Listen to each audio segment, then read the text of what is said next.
Okay.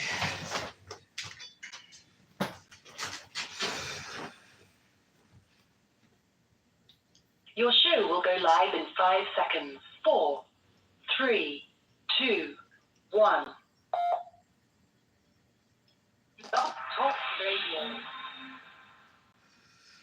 Good afternoon. How's everybody doing? I hope everybody's doing good. I have a call-in number again tonight for y'all.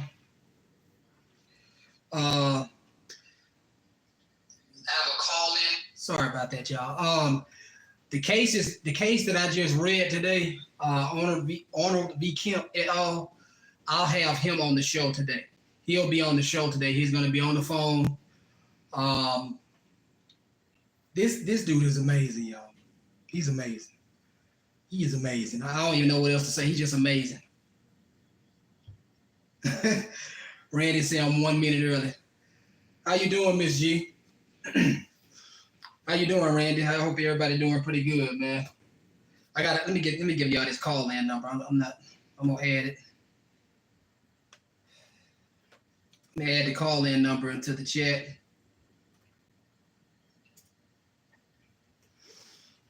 Oh, boy. I hope everybody doing pretty good. Y'all hit that like button for me if y'all don't mind. Hit the like button for me. I really appreciate it. I'm gonna check the phone lines right quick. You call in, press 1 if you want to talk. When you call in, press 1 if you want to talk, and we can talk. But my guests will be on soon. We're gonna talk about his case tonight. And if y'all have any questions or what, you can chime in. I think he is more than competent to argue his case. I think he's more than competent to articulate what he is trying to say in legalese. When I did that video, y'all, I'm sorry I was stuttering. It took me an hour and 30 minutes just to get through it, almost an hour and 30 minutes. My head was hurting because I was so tired of reading, but I was just trying to do it all in one take because I had the time to do it. So that's why I did it. Okay, be on shortly. In the meantime, if anybody has any questions, go ahead with your questions. JR, if you're watching, you can go ahead and call in, man. And we'll make a little time. I'll make a little time for you, man. Probably, hopefully about, 20 minutes or so for you. Thank you, Freedom. I really appreciate it.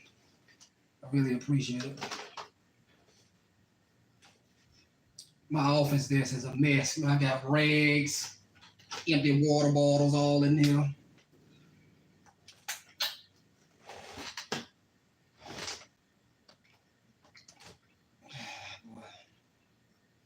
How everybody doing, man? Everybody doing pretty good today?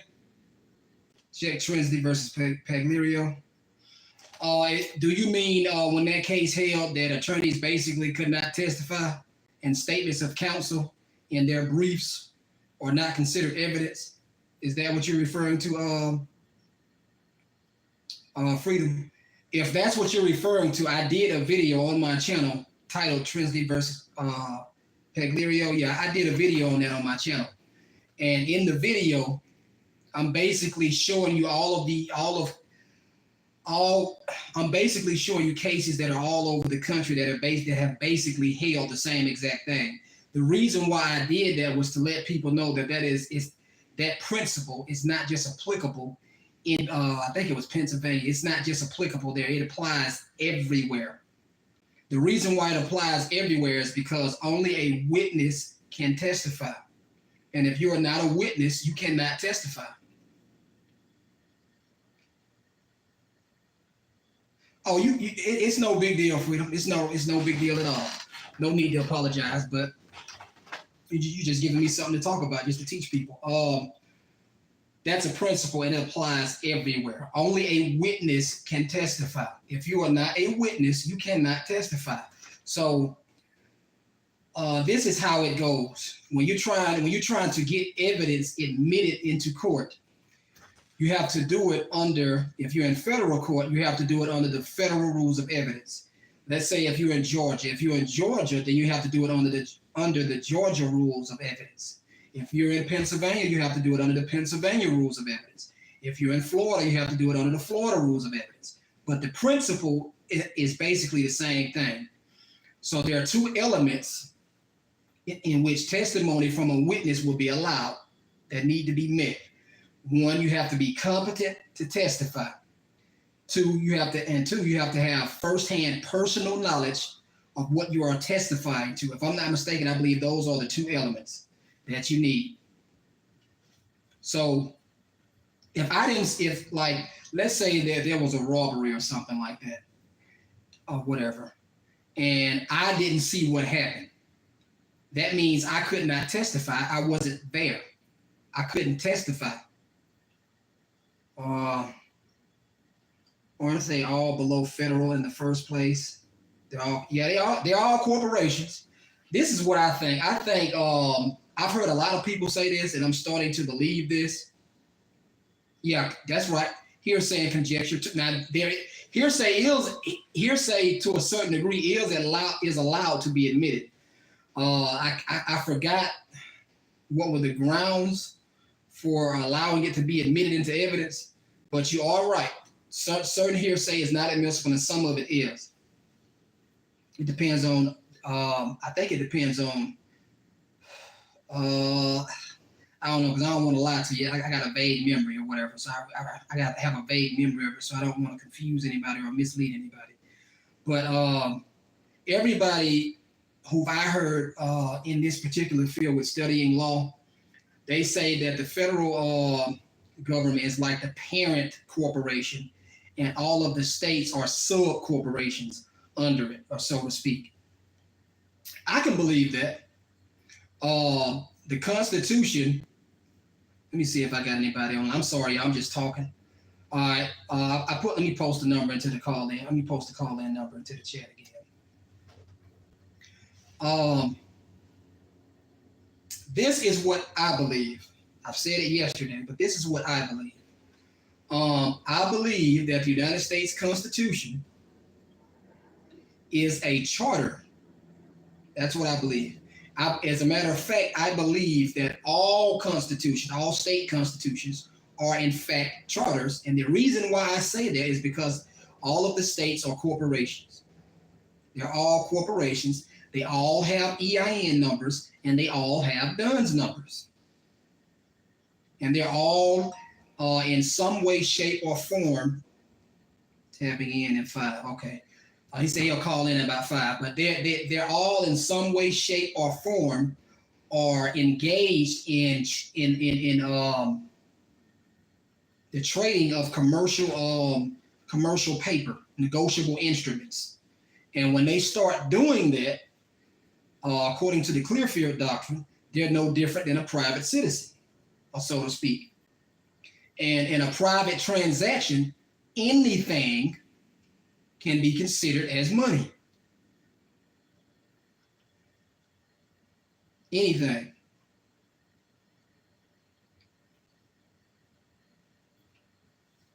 Well, let me text him back, y'all. He said he'll call in about 5 minutes. Let me text him back.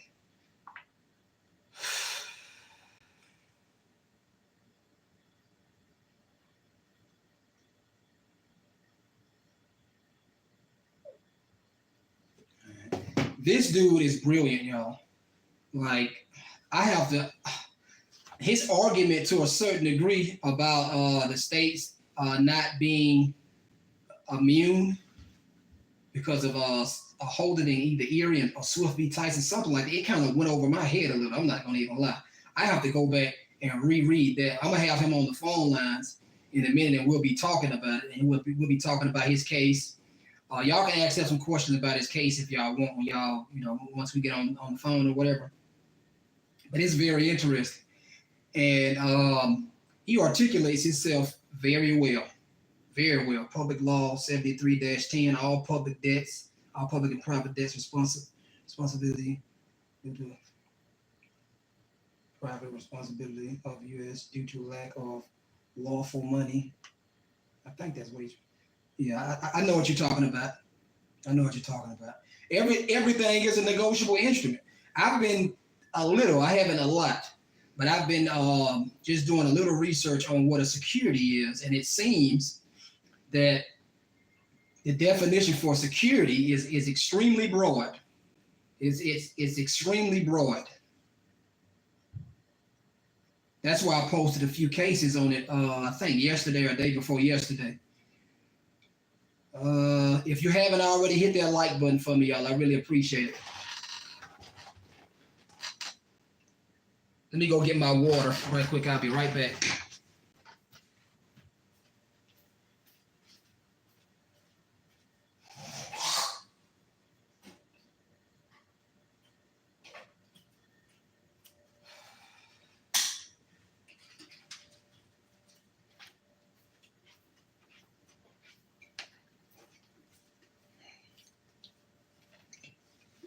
All right, sorry about that, y'all. Okay. The phone lines are open, y'all. If y'all have any questions, civil cases, criminal cases, whatever, it doesn't matter. Anything is, we can talk about anything tonight. It doesn't matter. In their motion to dismiss, they say there is no duty to protect since he wasn't in their custody. Can he be construed to be in custody under the doctrine of parents' betrayal? That's a good question, SG. I didn't really think about that. Probably. I don't really know. I haven't really done any research on it to a certain extent. His argument is because they failed. There was some type of conspiracy plotted against him. I tell you what. Let me see, because he'll be on the SG. He'll be on the phone in a minute. He's going to be on the phone line in a minute, and I'll relay your question to him, or you can call into the show and press 1, and I'll let you talk to him, and I'll just let y'all interact, however y'all want to do it. What exactly was the conspiracy to imprison him? It was some type of falsified child support order. You would have to ask him when he gets online. Well,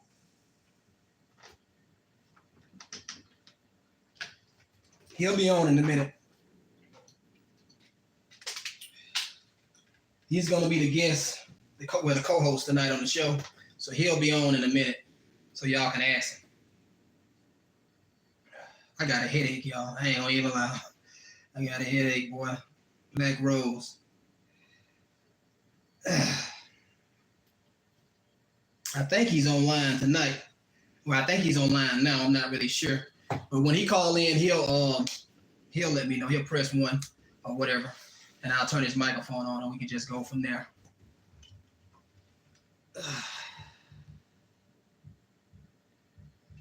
Let's see. Cognitive dissonance is oppression. Hold on.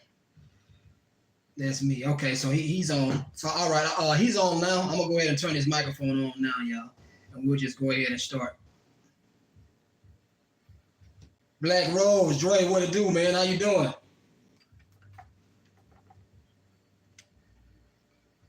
I can't even hear nothing.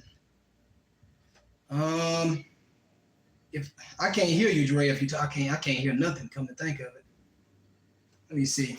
I got him on now, y'all. Let me see if he's I think it's something might be wrong with his microphone or something, or his phone.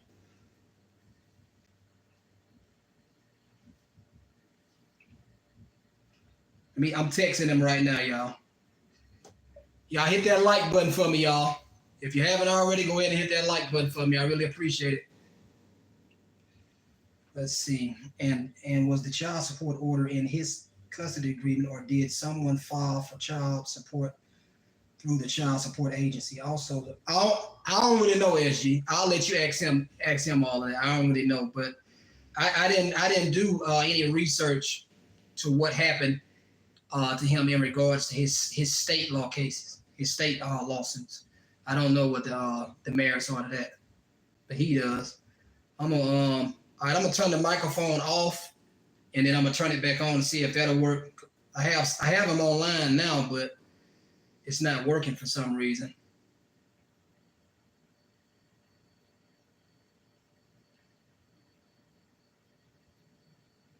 Yo, Black Rose, Dre, can you hear me?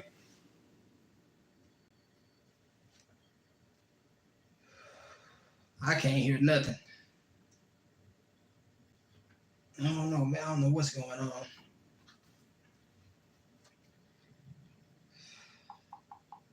Let me see if I can talk to him right quick, y'all.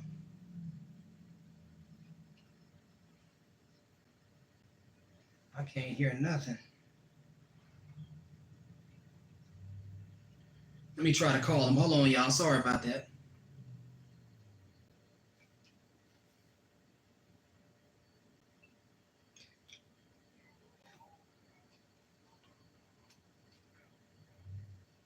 Were you able to hear me?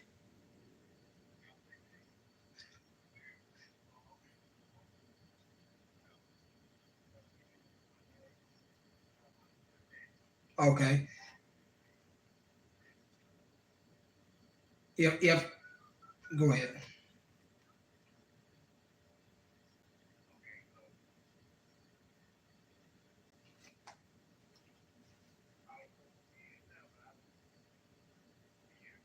I mean, well, I'm on my phone right now talking to you, so I'm gonna get off the phone.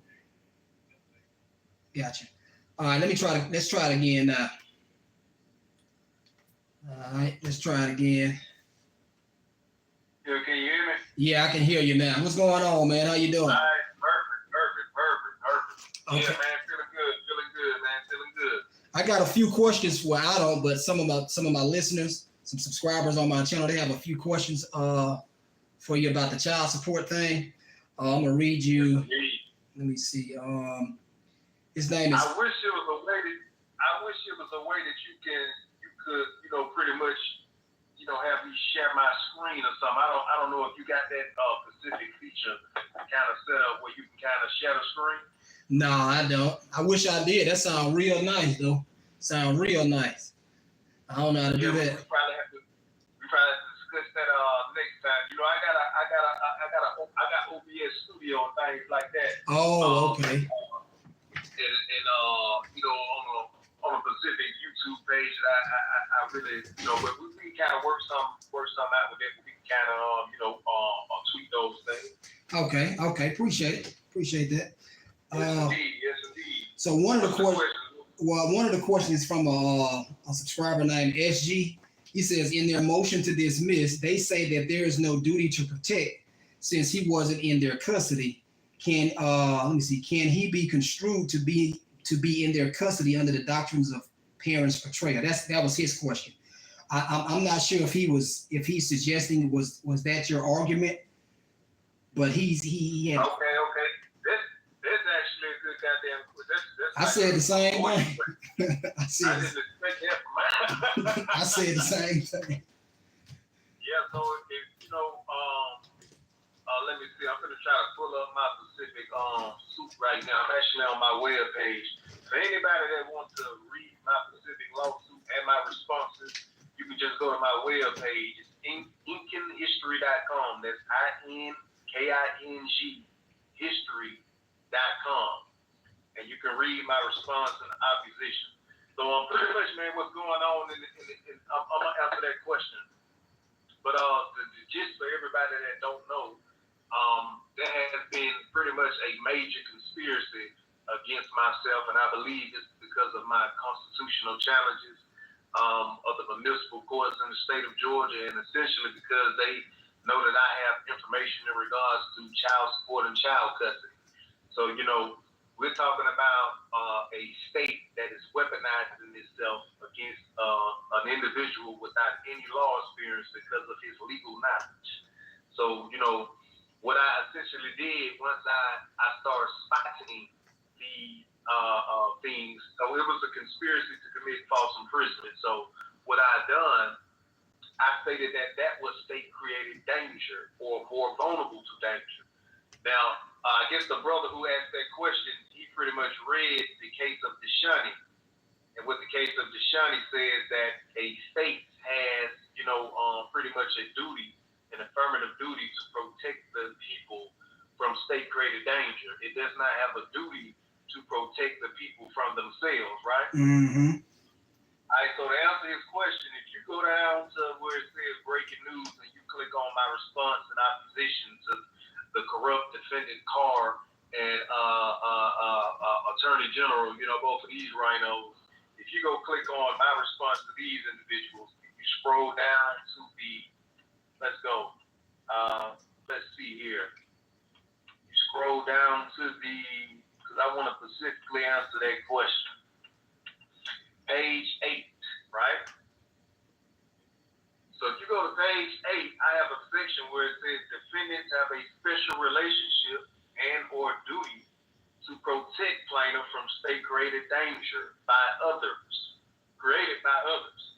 So what I'm doing, I'm not even quoting case law, speaking case law, using the laws against them. Mm-hmm. So what I said, and this is, I'm going to give you the actual, this is the Tennessee Supreme Court.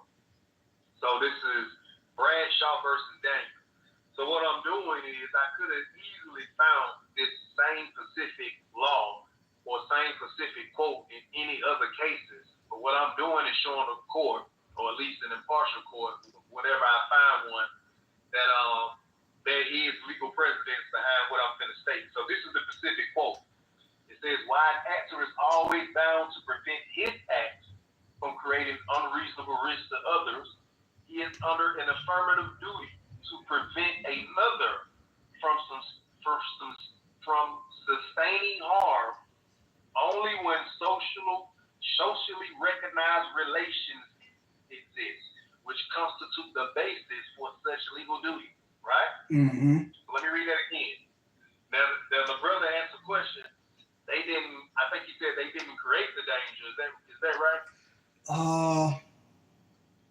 Let me see. Yeah, I think I heard you say that they didn't actually create the danger. So how was I attempting to articulate that?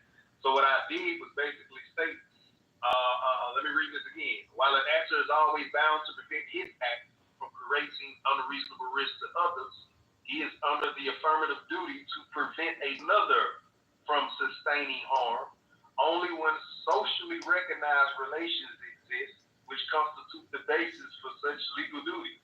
So now, I basically said that I am arguing that the basis for the defendant's duty to protect him, even though they didn't create the danger, was created by their oath to a socially recognized contract, right? Mm-hmm. So now, if you heard the specific case law, it says that pretty much they have an affirmative duty to protect another from sustaining harm from pretty much somebody else, only if socially recognized relations exist for that duty. Mm-hmm. I prove that socially recognized relations is based on me being a beneficiary to a socially recognized contract, which is the Constitution. Uh-huh.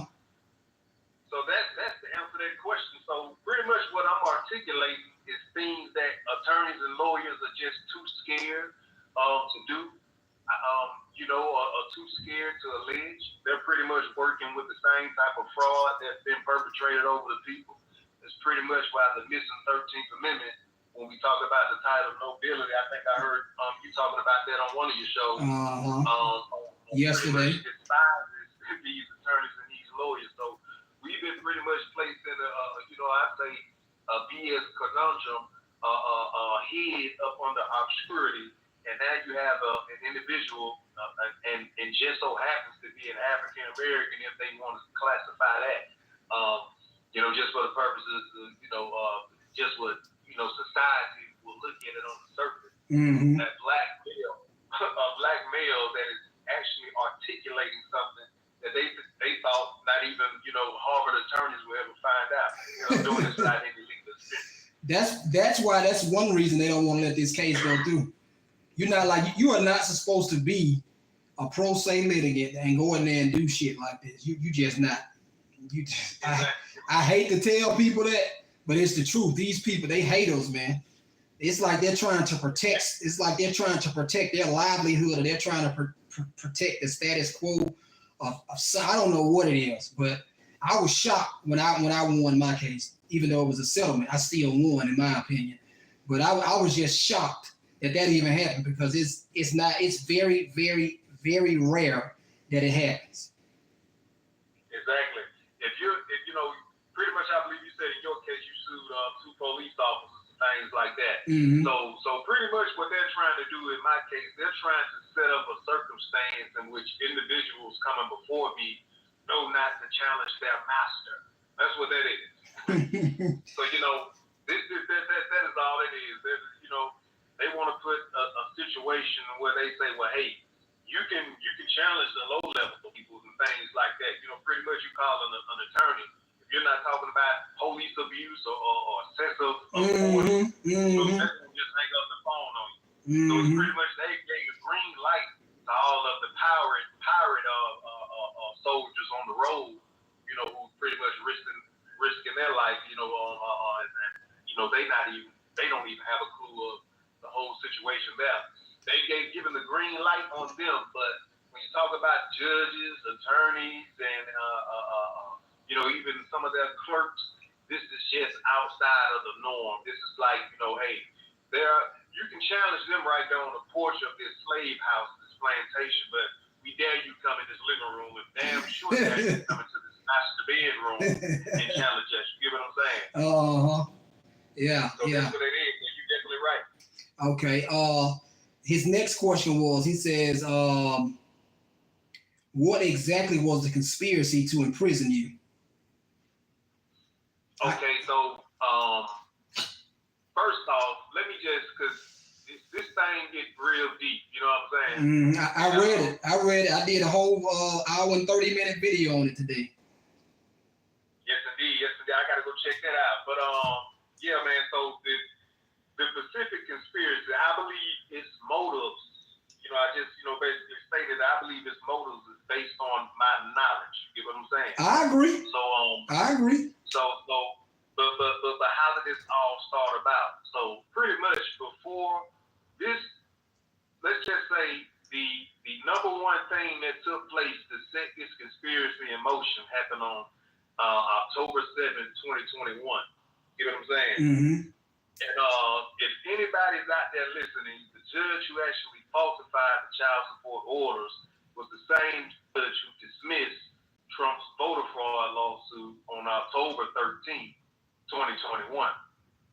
Right? Mm-hmm. So he falsifies records on October 7th, 2021, and then dismisses Donald Trump's voter fraud lawsuit after initially unsealing all the ballots in Fulton County for them to figure out what was really going on in the state of Georgia, and then abruptly dismisses the lawsuit on October 13th, 2021, 6 days after committing an act to set in a conspiracy to commit false imprisonment, which I believe and which I know now is nothing but a pretext to try to do some other nefarious acts once they strip me from all of the self-protection I have, beyond those walls. You know what I'm saying? Yeah, I know what you mean. I know exactly what you mean. So if anybody picking up what I'm putting down, around the time this judge was actually, on the news and CNN about unsealing the ballots and had all these Democrats going crazy, he was actually the presiding judge in my modification of custody case. So around this time, right, Mm-hmm. I'm challenging. Well, I'm not challenging, but I'm expecting a challenge to their municipal courts. I just tell you right now, if anybody's in the state of Georgia and you have a state conviction in the municipal court, regardless of what these people say, they do not have the constitutional authority to preempt state courts in the conviction of state traffic offenses, and they know it. So, how are they going to prevent some proceed who should know better not to challenge them in their court, right? And now, mind you, Mr. Romero, he's another judge. He's the judge who also 2 years prior entered a registered child support order on the record without my required appearance. So if anybody knows anything about registration, they send you a registered child support order and say, hey, you got these amount of days to request a hearing or we're going to confirm the order. I requested a hearing. They did not schedule a hearing, but they just confirmed the order. So for 2 years, this whole child support order has been unconstitutional. Yeah, so that's unlawful. That's unlawful. Yeah, but think about all of the enforcement actions that the child support agency had done up on the Brian O'Melrose, let's just say inadvertence to actually schedule a hearing when I requested. You're talking about a lot of enforcement actions and civil liability that can arise. So this is what I believe what happened. I believe political favor was made or requested, and a political favor was accepted in return for them looking the other way in regards to an illicit act to commit false imprisonment. Mm-hmm. So, on October 7th, falsified records were put in motion to set my false imprisonment into course. On 6 days later, Donald Trump and all the Republicans who were initially happy about the 2020, I don't even want to say it on your YouTube page, about the such and such. Yeah. They, on 6 days later, the whole entire lawsuit is abruptly dismissed. And ever since then, I've been trying to hold this judge accountable for his falsified child support order, and I pretty much now have to sue the damn whole entire state, including federal officials. So that's what's going on. Boy. Oh yes, it get deep. They'll wear you out too, boy. They'll wear you out. Oh yes, indeed. Yes, indeed, they will. You know what I'm saying? They I believe I was specifically chosen, for this right here. I just be honest, if it weren't for me losing my child, none of this would be happening. You know what I'm saying? Mm-hmm. I understood what this judge, had in his heart, doing this specific custody hearing. Now, mind you, he falsified the records because this was not a child support hearing. This was a custody hearing. Mm-hmm. You know what I'm saying? My child's mother filed the custody modification action, but she did not file a modification of child support. That's unlawful. Oh, that's void because that's an administrative procedure.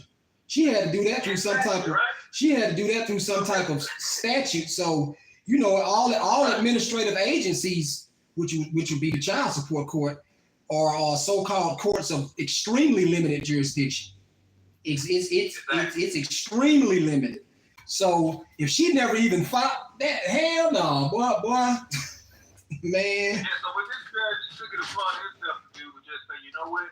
I'm just going to falsify the damn order, and we're going to get jurisdiction that way. But mind you, he did. Now, why would you think he would do that? Because I'm an African-American male, and I probably don't have a damn clue what's going on, right? Mm-hmm. So it's so crazy, man, because God works in mysterious ways. So now, mind you, I told you on October 7th, he falsified these records, right? Mm-hmm. And at the time, they did not know that I knew that this guy actually falsified the records. So now, on November 7th, trying to appeal his denial out of a whole separate case that had something to do with open records against the same city that I believe they were trying to protect. I'm downtown in the Court of Appeals building. I walk in, they grab my ID. When I walk out, I got 3 or 4 officers with AR-15s surrounding me. Sorry, you have a warrant. Like a warrant. So pretty much, I had a warrant for my arrest without even knowing. So the individuals who are contracted with the city of Hampton, the probation officer, she actually set up a hearing and didn't even tell me about the hearing in order for a warrant to be issued for my arrest. Boy, that's so many due process violations. Good God, man, they just. Oh yes.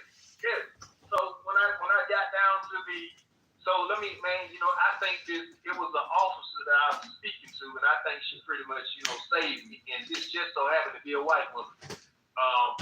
When I got in the car, it's like they knew I was coming. It was the last day for me to actually file an appeal in that court.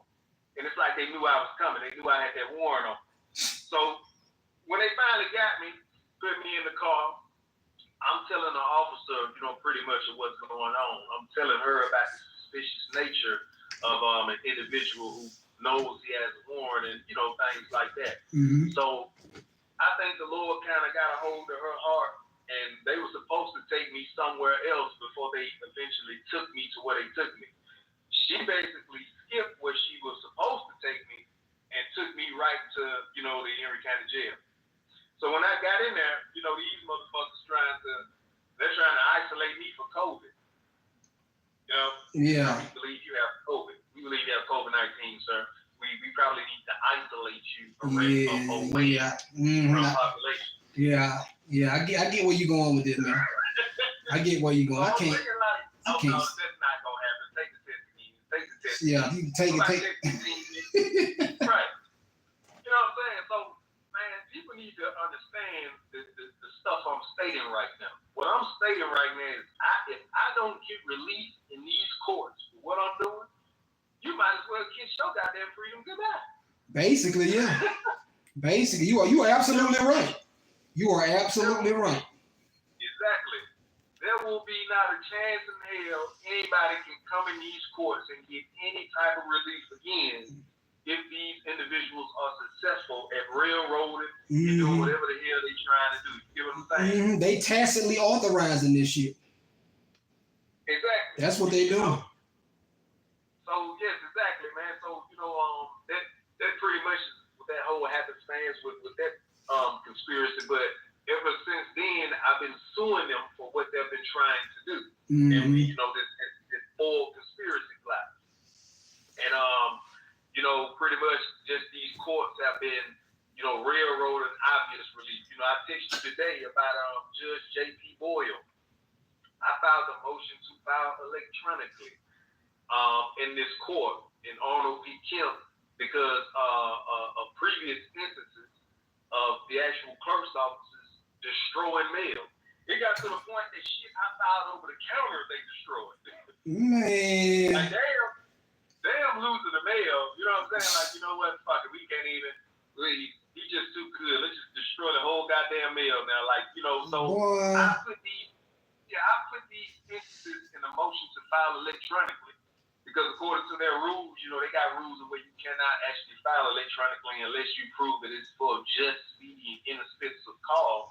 So not only did I swear to the fact that I have a financial inability to do so, that's almost like an automatic win with every damn thing. and also, you know what I'm saying, that they were actually destroying mail, and I'm not the individual swearing to it. The individuals that I got filing documents on my behalf are also swearing to it. Man, this judge denied it in a 3-page order. But what I'm looking at, man, is I knew for a fact when I got into this that I was not going to get any relief in their court whatsoever. The only reason this lawsuit was filed is because they did exactly what I expected them to do. Not give me any type of relief whatsoever. So this is pretty much, man, why I'm alleging in this court that, I'm not obligated to follow the laws of the state of Georgia. Now, legally, I am correct. Yeah, you're right. You 100% right, bro. You are 100% right. So, my message is, man, to damn everybody, man, and we gonna be putting this shit out, and we gonna be getting this out because, I know what they're trying to do. I know what they've been trying to do, and I know who the enemy is. I'm looking them right in their face, like they're doing exactly what I expect them to do. So you gotta understand the situation we are in right now in this country, man. All of our people who are talking about the law and hey, you gotta go on the court and do this, or hey, you gotta remain on, you gotta do this. These people do not give a damn. They damn sure don't, boy. I can talk so deeply about what happened in 1871, about the de jure courts, about the de facto government. I can get real deep with this and tell the people some shit that only a middle school people don't understand. You get what I'm saying? Yeah. We can talk about it a little later, into the show. Let's because I have a few more questions about your case. They really just coming from one guy because I'm guessing he studies this child support thing or whatever. His next question was the child support order in his custody agreement, or did someone file for child support through the child support. I think you just answered this question though, but through child. Well, what is it? Did someone file for child support through the child support agency? Also, is the original order from another state? I think it was from another state, wasn't it? Oh yes, that's why they had to register the out-of-state order. So yes, this was a Florida child support order. Let me just say, because if he has Google knowledge, he may understand. So pretty much, me and my child's mother had a mediated agreement on custody, and we had a telephonic hearing in which the judge asked me one question. So what about child support? I spoke legalese right back to her. That doesn't matter in this instance. Yeah, that's irrelevant. That's irrelevant, man. You know what I'm saying? so what about the child? That doesn't matter in that instance. And now that and that child support order was placed upon me. So what baby mother did, what any other scorned baby mother is, when you get into these situations, all right, let's run down to the child support agency and put them on child support. Well, not put them on child support, but let's just run down for them to assist their financial destruction of you. You get what I'm saying? Mm-hmm. I know exactly what you're saying. So this was an out-of-state child support order. Was a child support order in his custody agreement. So it was not the result of the custody agreement. It was the result of a final hearing after a mediated child custody agreement. So what she did was went down there and filed an order. I mean, not an order, but filed an application for services. Child support agency basically started, deducting my income without even having the damn income deduction order registered. There was no income deduction order whatsoever, so they were just taking money illegally. And then they decided, oh shit, we have to register the order, and they didn't even do that correctly in 2019. that was, they didn't even do that correctly in 2019. So that was pretty much the whole purposes of Judge Brian O'Mero falsifying the child support order, hoping I didn't know about it, and I kind of got off of this. So, mind you, remember I told you in November I got locked up, and they was trying to isolate from COVID. However, at the time, they did not know that I knew that child support order was falsified. Uh-huh. I never said anything about it.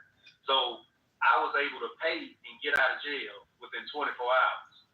Okay. A month later, I filed a whole entire lawsuit and let them people know that I knew that child support order was falsified, and now I've been, proving this whole entire conspiracy ever since then, man. So yeah. Okay. That's pretty good, man. Pretty good.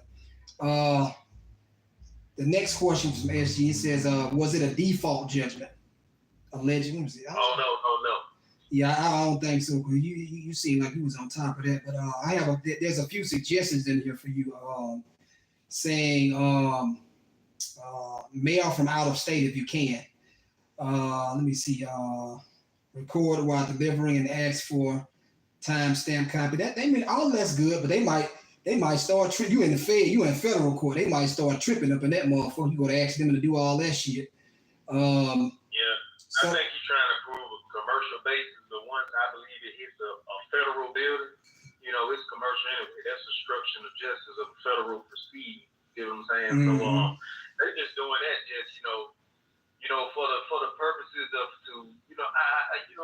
I think these people are just plain damn. He's too good and our face is so red, so we don't give a damn what's going on. Yeah, man. Yeah, man. The reason why they're not gonna rule on this shit because it's so controversial, and because you're a pro se litigant. You're not supposed to go up in there and do that.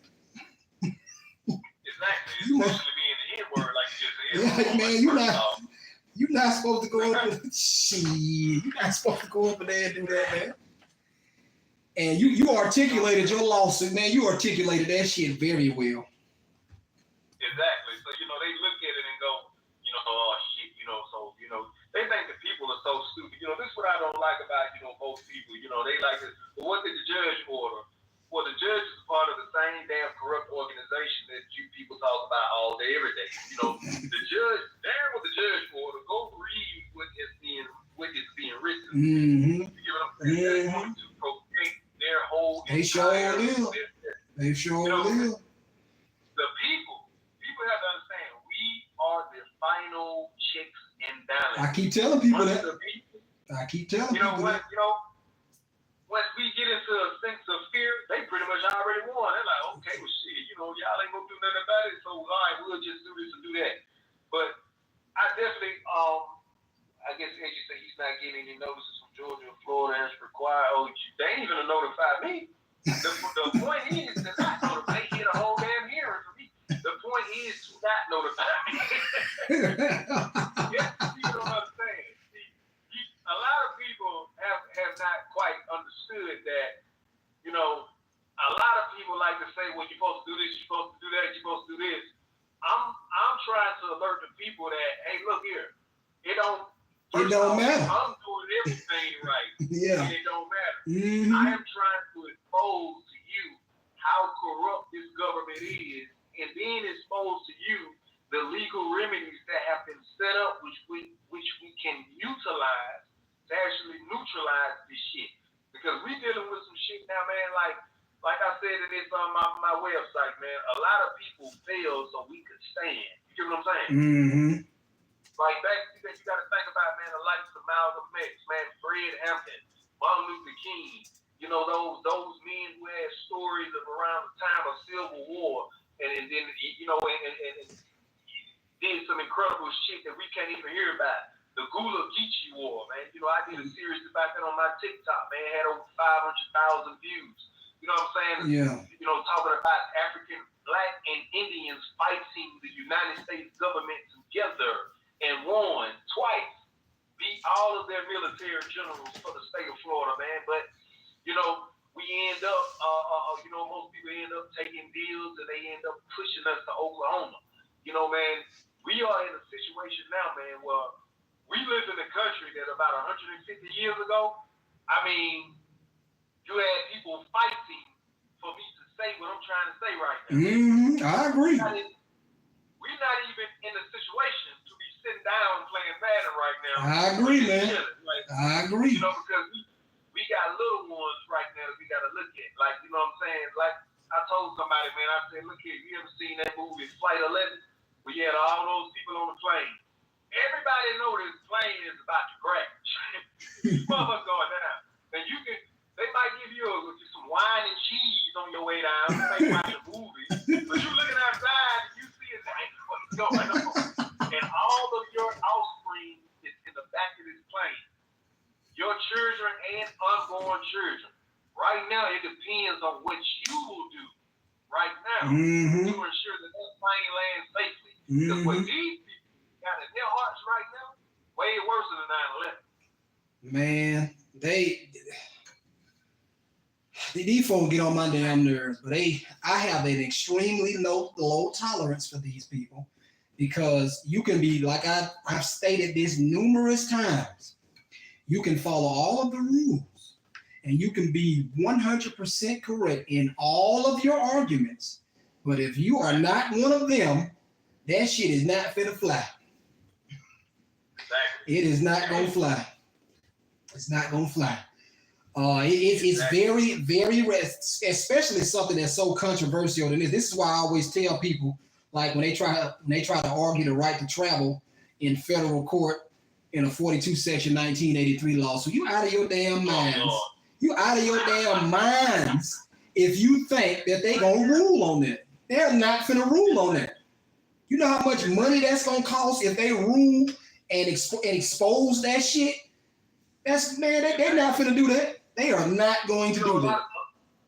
You know, a lot of people don't think about, you know, like the insurance agencies, you know, the drunk drivers behind that, and you know, things like that all come into play. So pretty much you would never get public opinion behind you. They'll call you crazy all day. You know what I'm saying?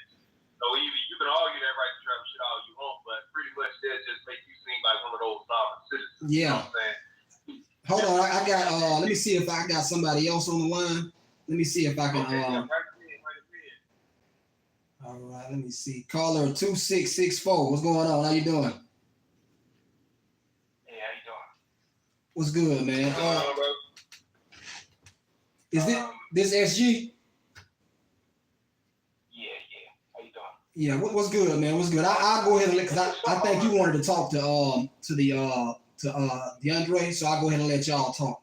And if you have any questions, whatever, just let me know. Okay.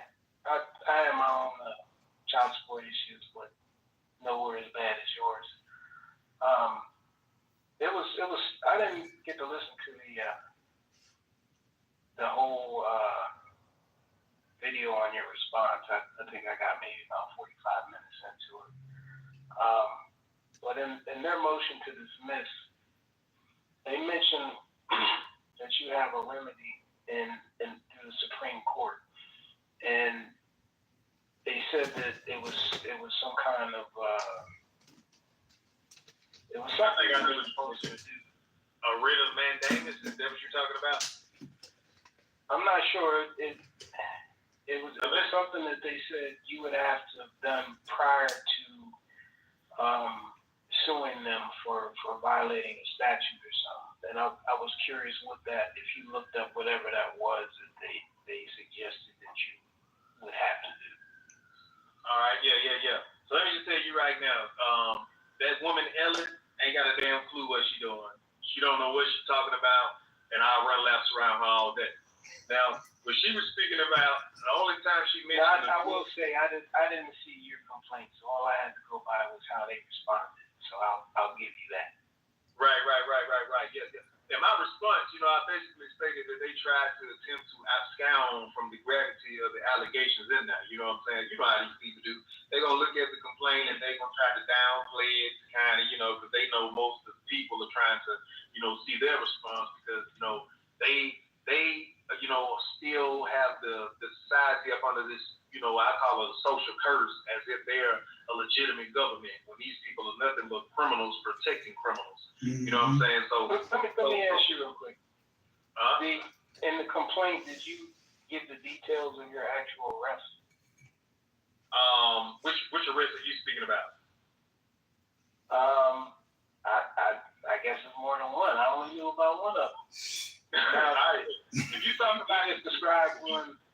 Yeah, so if you're talking about the conspiracy to commit false imprisonment and which is relation to the child support order, that is what I'm specifically talking about. So what I go into in that case is I say that, number one, you falsified orders to try to make a void order legal non-pro-tum, and then they brought a child support hearing against me, and then here's the actual child support hearing an open records request. So I say that so in other words, this was in Florida, right? No, this wasn't in Florida right here. This wasn't in Florida. You have to pretty much read the whole entire lawsuit. I think I might have to read it. Yeah. That's what I'm trying to keep up with where everything is happening. Right. So what you really want to do, you go to pretty much inkinhistory.com. My lawsuit is 136 pages, but the first 25 pages, you'll get a full scope and idea of what's going on because I kind of lay out exactly what's happening with how I alerted the governor, the sheriff, the DA, and the Attorney General of Georgia about the conspiracy to commit false imprisonment, and they did nothing in which they had pretty much a right to do. Well, not a right to do, but they did. They did actually arrest you. And no, they didn't. They didn't. So you get that's why I was trying to figure out why she said what she said, because the way I interpreted what that motion for dismissal was saying was you weren't actually harmed by being arrested, so we can't. The governor and whoever else can't help you because there was no actual harm. We can't help you based on a possibility of you being harmed, and that's what I wasn't clear on. Right. See, this is why I wish we could bring up the lawsuit and kind of put it on the screen, for everybody to see. If you can go, everybody, smart, just put in the commercial in the content. My website, inkinhistory.com, and you can scroll down to the middle of the page in the home section and go to where it says breaking news, and you can read my specific response right now. And so now, what these people are talking about is not the false arrest that I was speaking about in regards to me being locked up in November. that was a whole entire different scenario. These were interrelated conspiracies. So it's almost as if the city of Hampton was trying to arrest me to try to get me up on the Heck versus Humphrey defense, basically stating that, well, because we locked them up now and the case is over, Heck versus Humphrey pretty much needs a dismissal of this suit, right? Mm-hmm. So I know what you're talking about. that was a whole other situation, right? So months later is when the child support agency actually acted on a child support case that I did not know about. So let me tell you, at the time this child support contempt case was pending, I was making open records requests for any and all records, or any and all action in my case, right? And they never responded to it. They never responded at all. I figured out in June. Who did you send that to? Was that I sent it to the Child Human Services? Yeah, Department of Human Services. I sent it to both of them, and I sent it over several times over the course of 4 months. And Damn. I have an open record lawsuit in which a judge has deliberately delayed a ruling on that case because she knows what it's going to prove. And I have, and I went all the way down. I requested a petition for her impeachment with the damn Georgia legislature, but that's a whole nother matter. So this conspiracy is in regards to attempting to utilize. Was that the appeals court you just mentioned? What do you? No, you don't lost me now. That judge you were just talking about. No. The judge I'm speaking about is Judge Brian O'Mero, who falsified records on October 7, 2021, and they brought a contempt hearing on December 1st, 2021. So I did not know about this specific hearing until around, let's just say, June and July of 2022, right? So if I didn't know about it, say again? Do they have a wrong address or something? So like I explained that. So I found out, I have This sounds crazy. Oh yeah, it's crazy. But if you go read this whole entire lawsuit, this is why I pretty much put my things in writing for a fifth grader to understand, because of somebody that has that legal knowledge and that legal understanding, they can pretty much look past the bullshit what the attorney general saying and come read my lawsuit and articulate, and figure out what's going on. So yeah, so let me explain this. So pretty much, they filed the contempt hearing in December. I didn't know about it until June or July 2021. So now how did I know about this? I have an elderly grandmother who lives at an address that I did not reside. I accidentally put it in one of my cases, and then I changed it. You know what I'm saying? Later on, so I'm finding. So what I'm telling you now, I just found out all of this recently. So I found out that a Clayton County police officer basically went to my grandmother's house and put my name in the personally served section, as if I was personally served. You know what I'm saying? So when I figured this shit out, so now mind you, this is 2 or 3 weeks after all of this has occurred. And my grandmother's elderly, so she don't pretty much remember things and knowing. So, it's pretty much just off some humbug shit like, some people came by here and dropped off some papers. What? This is when I start figuring this shit out. Hold on, what the hell? So I don't even think they know this yet. So, I have a recording of this damn Clayton County police officer basically admitting that he did not personally serve me. So, if they are attempting to utilize that falsified service, then right now they're scrambling if they're listening. so past that, I figured that out, and I wait. I'm not sure what your rules of civil procedure are where you live, but I know for sure where I live, they gotta serve you or somebody who's of legal age. They can give it to another resident to get to you. Right. So if I'm a put resident, that on the document, but if they can't give it to somebody, then they got at the last option, they can just throw it in the mail to you. But the way that they filled out that affidavit's not accurate, but they could technically have just given it to your grandmother. Well, if Damn sure can. Right. And it's only a presumption anyway once they leave the mail there that he actually got them. That's only a presumption. It's a So rebut. let me explain this. The Clayton County police officer, when I got in contact with him and actually told him what the hell was going on, he told me that he sent the child support agency back the falsified service document stating that I was not a resident of that address. So what that essentially means is they can't do a damn thing pretty much on that case anyway. And if they even attempted to do something on it, I've already proved that the whole entire case is unconstitutional anyway as a result of that falsified order. Mm-hmm. Mind you, they did not file this case. You weren't served. The court didn't have proper jurisdiction. Correct. Right. Damn the service. Damn the service. Just, even if I was personally served, right? Just think about what I'm saying. They did not have jurisdiction until they falsified the child support. Oh, okay, yeah, okay. They did not know that I knew the falsified child support. So now figure out what I'm stating. I was requesting open records for this hearing, and they did not even give me the damn case. You know what I'm saying? To say, hey, oh, by the way, here's your request. We have a child support hearing against you. Now, allegedly, the police officer made a mistake by putting my name down in the personally served section. So I called him and said, hey, I think you made a mistake, and I think you ought to correct it. He agreed with me and made the correction. You get what I'm saying? Mm-hmm. And on the day of the hearing, I contacted the child support agency and explained the whole situation, and I got them on record and said, well, okay, the child support hearing is on hold and things like that.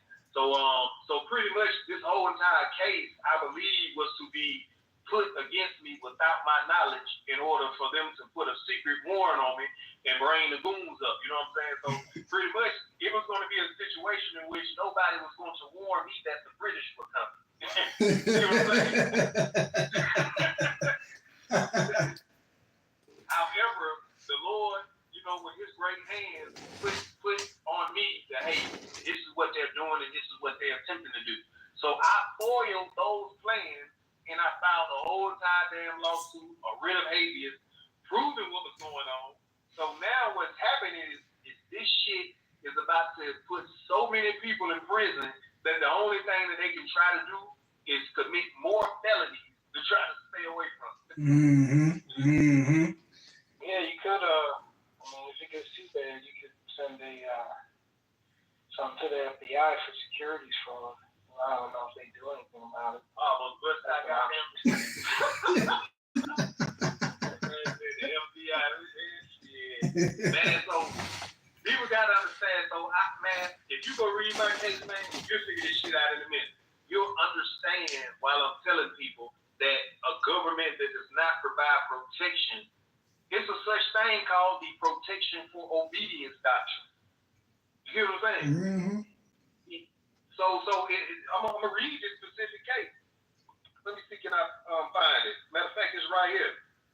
The obligation of obedience which the individual owes to the government. What is the obligation of obedience? That's an obligation of obedience to the state's laws, right? Because the society won't even work without the consenting people who are consenting to be governed. Correct. Based off the privilege of getting the protection is not being obligated to follow the laws. You're right. So the obligation of obedience, so let me continue reading. The obligation of obedience which the individual owes to the government or to his sovereign is in return for the protection he receives. That was the Supreme Court case in 1873, Carlisi versus United States. So I got Supreme Court precedent backing up what I'm saying.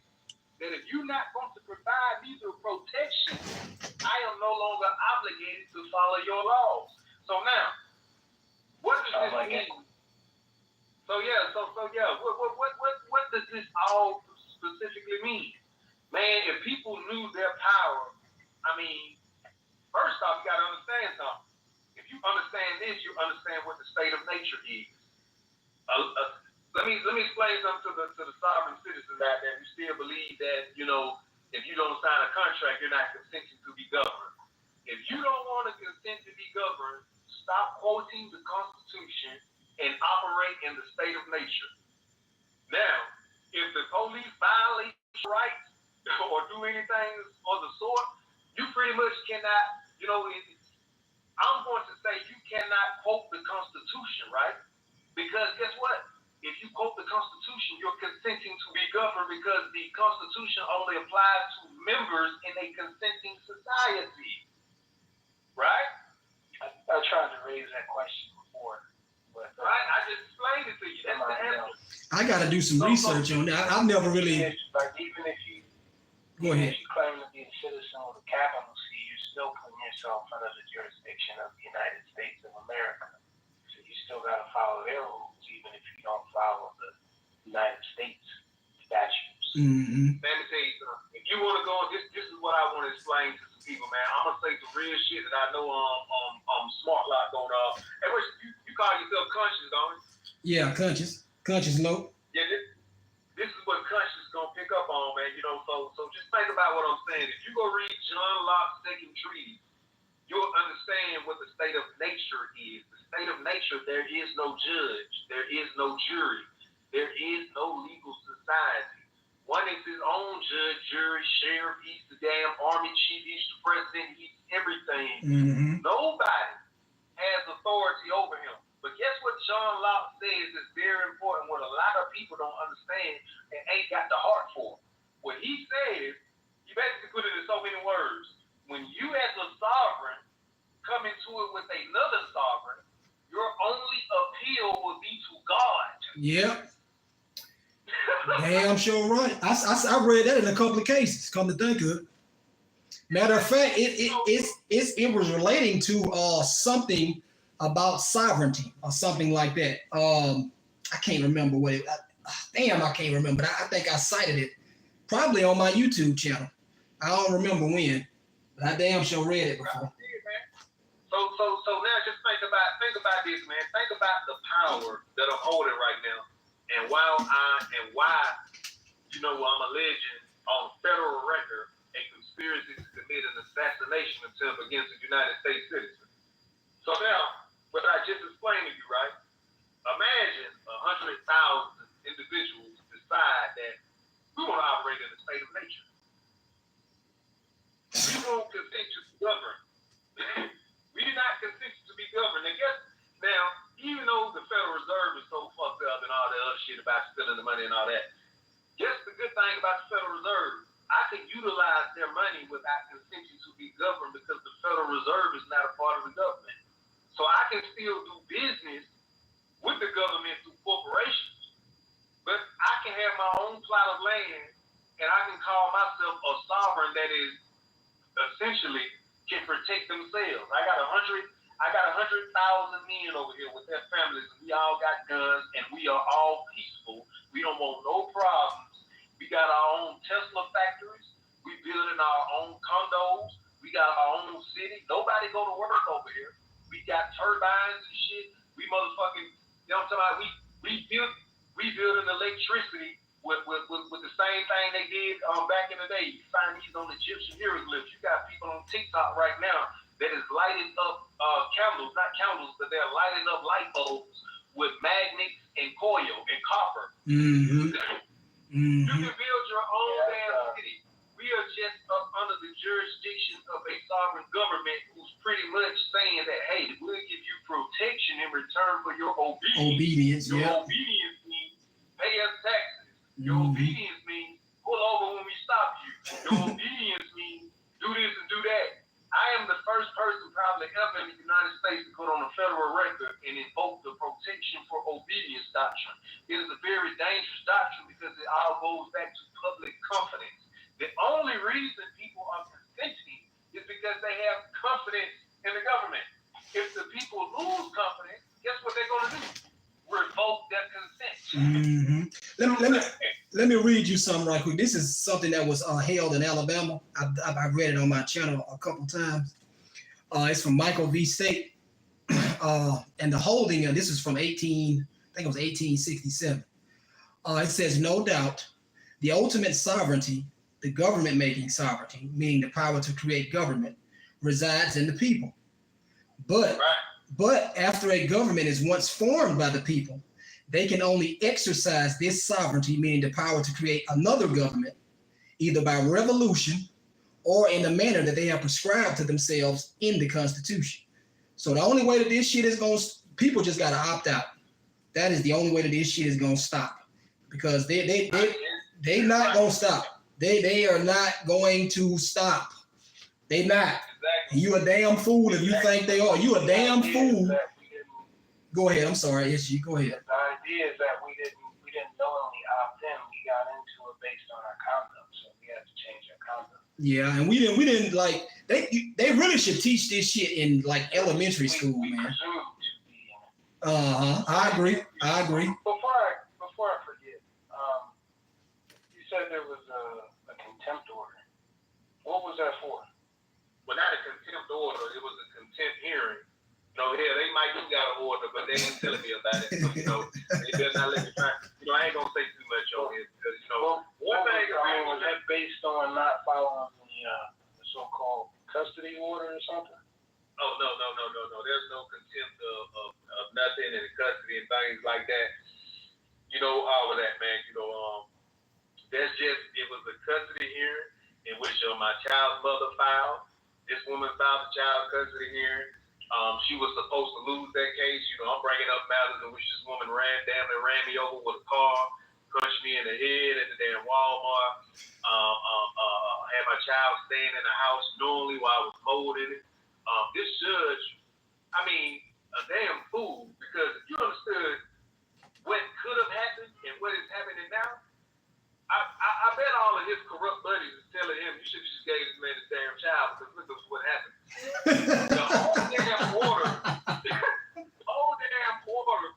could have been just,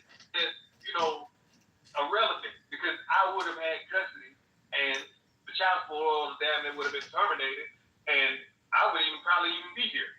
I wouldn't even be talking to countries. I'd be somewhere, here minding my, doing, here probably being a good citizen right now. What I picked up from my own. I'm sorry, go ahead. Yeah, I'm gonna tell you one thing. When Conscious leaves, we probably ain't gonna talk too much about it on here because I definitely want him to read it first. But once he read what I sent him, he gonna be peeping out the window all night.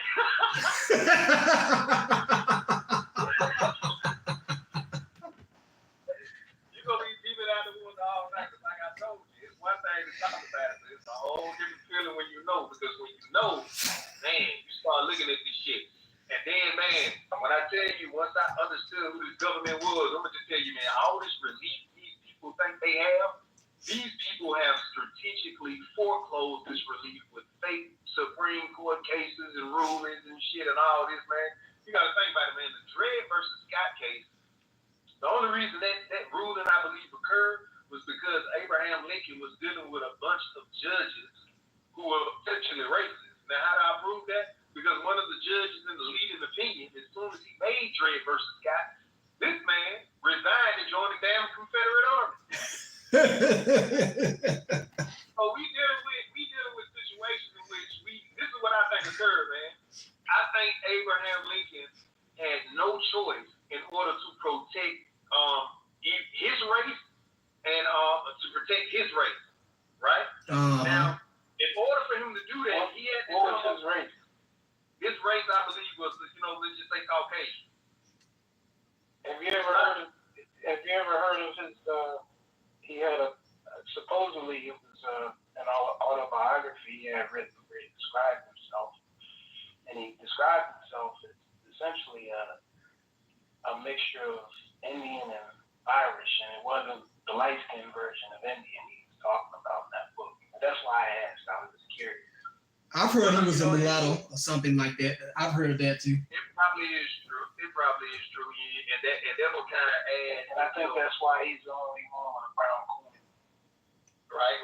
He probably liked the black woman, you know what I'm saying, things like that. But I would like to know, because that would add a lot of insight into, what essentially happened how. You got to think about it, man. A lot of people say I'm not a 14th Amendment citizen, but a lot of people don't know the only thing that protected you, African American free slaves, from the states was to basically create the 14th Amendment to bring you under the protection of the federal government to prevent states from doing what they did. Yeah, you're right. So a lot of people Damn sure right. Yeah, so man, you got to think about, man, like a lot of these people still, I'm not a 14th Amendment citizen. Just imagine somebody walking into a court saying, I'm not a 14th Amendment citizen.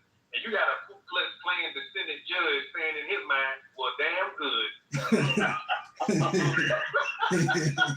Well, damn good. We can do what we want to do with it now.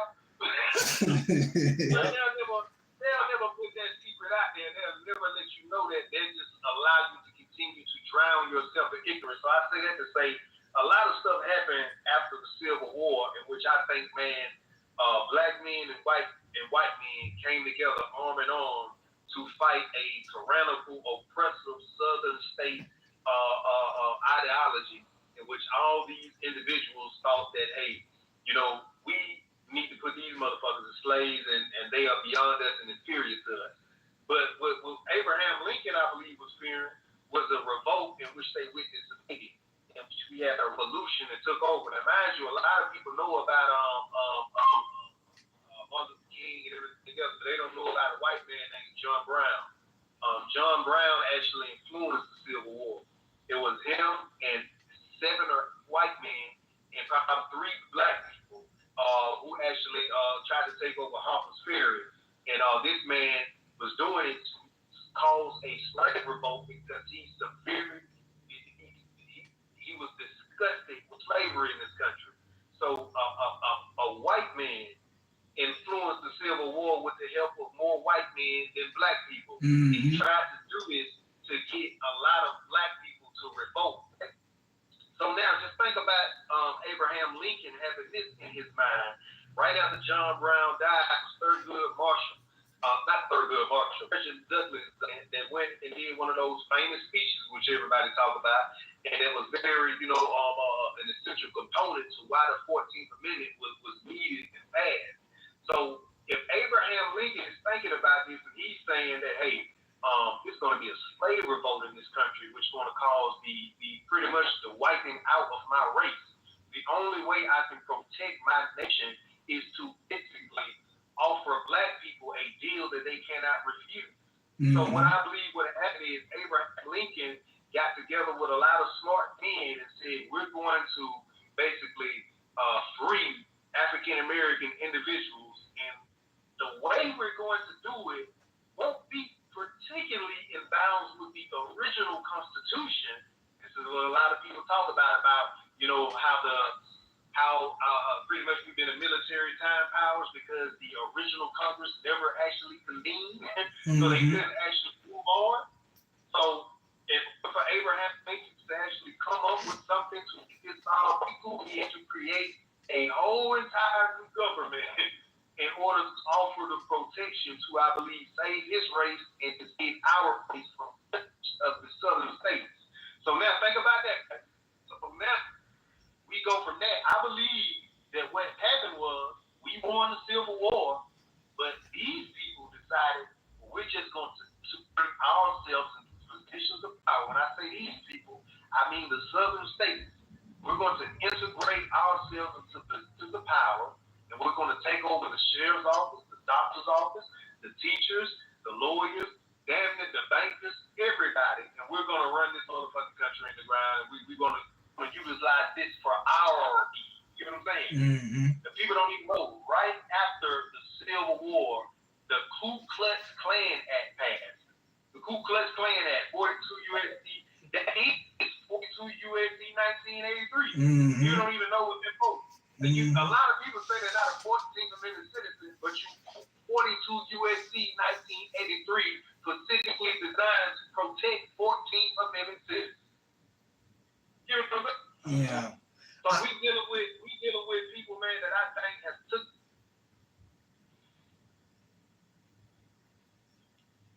Hello? I think he might have his call. I'm still here, but he was breaking up for a while. Yeah, I don't know. Dre, if you can, we can't hear you right now, Dre. So if you can, just hang up and call back. We'll still be. I got about 40 more minutes left on the air. So just call back when you get some time. This is an interesting conversation. Real interesting. He answered the question that was really messing with me, and that they never. I mean, he was arrested apparently, but I think what he said was he was never arrested regarding the child support issue. So it sounds like he said they tried to create a circumstance in which would appear to justify him being incarcerated, and that's why he was arguing a conspiracy to falsely imprison him.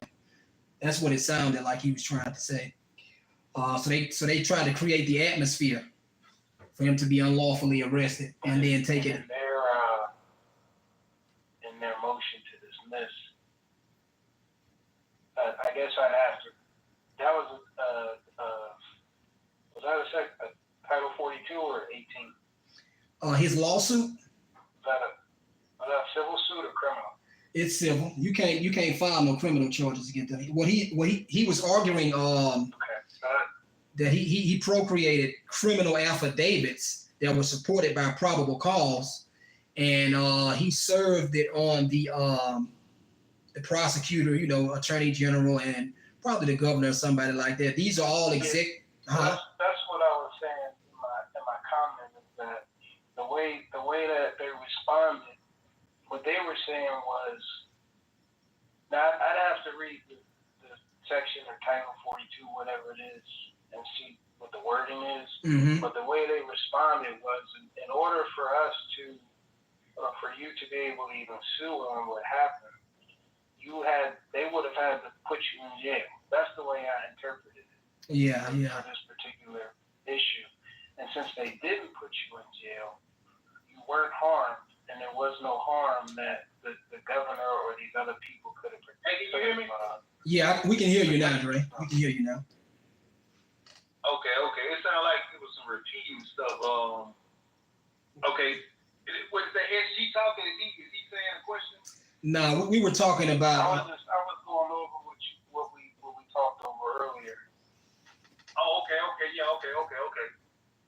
So I was going over that motion to dismiss and how the reasoning that they used and what they said. Because they said something like you filed the lawsuit against the wrong people or the wrong defendant or something. And I was trying to figure out why they said that. And I'm guessing they said that because the way they reasoned it, because you weren't put in jail related to this lawsuit. Am I correct in saying that? No. I don't even recall those words. She pretty much rushed this damn thing. So it's pretty. But I mean, with relation to this lawsuit, were you put in jail? No, not at all. Okay. Not at all. So I'm just going. This is what I was interpreting from what she said. She said you weren't put in jail. You probably have to read. Technically. Can you go to their motion to dismiss and tell me what you're looking at? You just go to my website right now. I have a copy of it pulled up right now. If y'all want me to read it. Yeah. Try to. I was hoping you could put it on the but yeah, because I don't know what he's talking about, but hold on real quick. These people right here, they switching realities to fuck with me, so hold on real quick. Let me go here. I'm just going based on what I remember from it being read in the video earlier today. In the video, like I think I commented on this. These people will try to throw you off your argument. They'll try to make up some shit. They'll ignore the merits of why you're suing what you're suing for and come up with some whole completely different other shit. They'll kind of try to construe it in a way that it's not being argued, or so to speak. Yeah. And that's what I was getting at, how they pulled that off. I'm reading it right now. I'm going to read exactly what she said because it's only brief. She said, plaintiff claims that Governor Kemp and Attorney General Carr, upon receiving these complaints should have investigated, arrested, or indicted Judge Romero and other state officials for conspiracy to commit false imprisonment. But neither Governor Kemp nor Attorney General Carr did any of these things. Plaintiff claims that because of their inaction, they failed to protect him and provide him protection services from state-created danger. So, yeah, we went over that, right? So pretty much your argument, what you're trying to say is what their argument was kind of construed as was because they didn't create the danger, they have no affirmative duty to actually protect me. Is that right? It was something that it was a statement they made in there that was almost sarcastic, where they said something to the effect of because you weren't actually harmed. They might not use those words, but they said because there was no actual harm, there was nothing to protect you from. Yeah, I believe you said custody. I believe they said custody. If because I'm not in custody. Yeah, in one instance they did say that. Toward the end, they brought it up again. All right, let me see, because I didn't even see that. Let me just try to see if I can do a damn page search for harm or something. Because I didn't even see that argument. I don't think they said harm. It was something. It was a different words that they used, but they were essentially saying because you weren't actually put in jail, you don't have anything to sue for. And since you weren't put in jail, the governor and whoever else they didn't act outside the bounds of their duties or whatever. So in this case, you should be suing the state. You shouldn't be suing them personally because they didn't do anything outside the bounds of their duty. And it like I was just going through this like all the different stuff where they were pushing things off through the whole process from based on the reasoning that because you weren't jailed, there's no actual what is that? Yeah, well, that don't even, let me tell you what the Shunny states. The Shunny states a state can be liable. Hold on, let me go down and tell you specifically what they state because my argument is state-created danger. You know what I'm saying? So let me, and this is specifically what the Shunny says that a state can be sued. So let me go down here. After I proved that a state can be sued, up under that, I went right back down to 14th Amendment due process. And so hold on, I got to go past that. Let me go here. The language of the Shunny does indeed leave room for state liability where the state creates a danger or render an individual more vulnerable to it. So now, we got that. But now, like they said, they didn't actually create the danger. But neither Kemp or Carr did any of these things.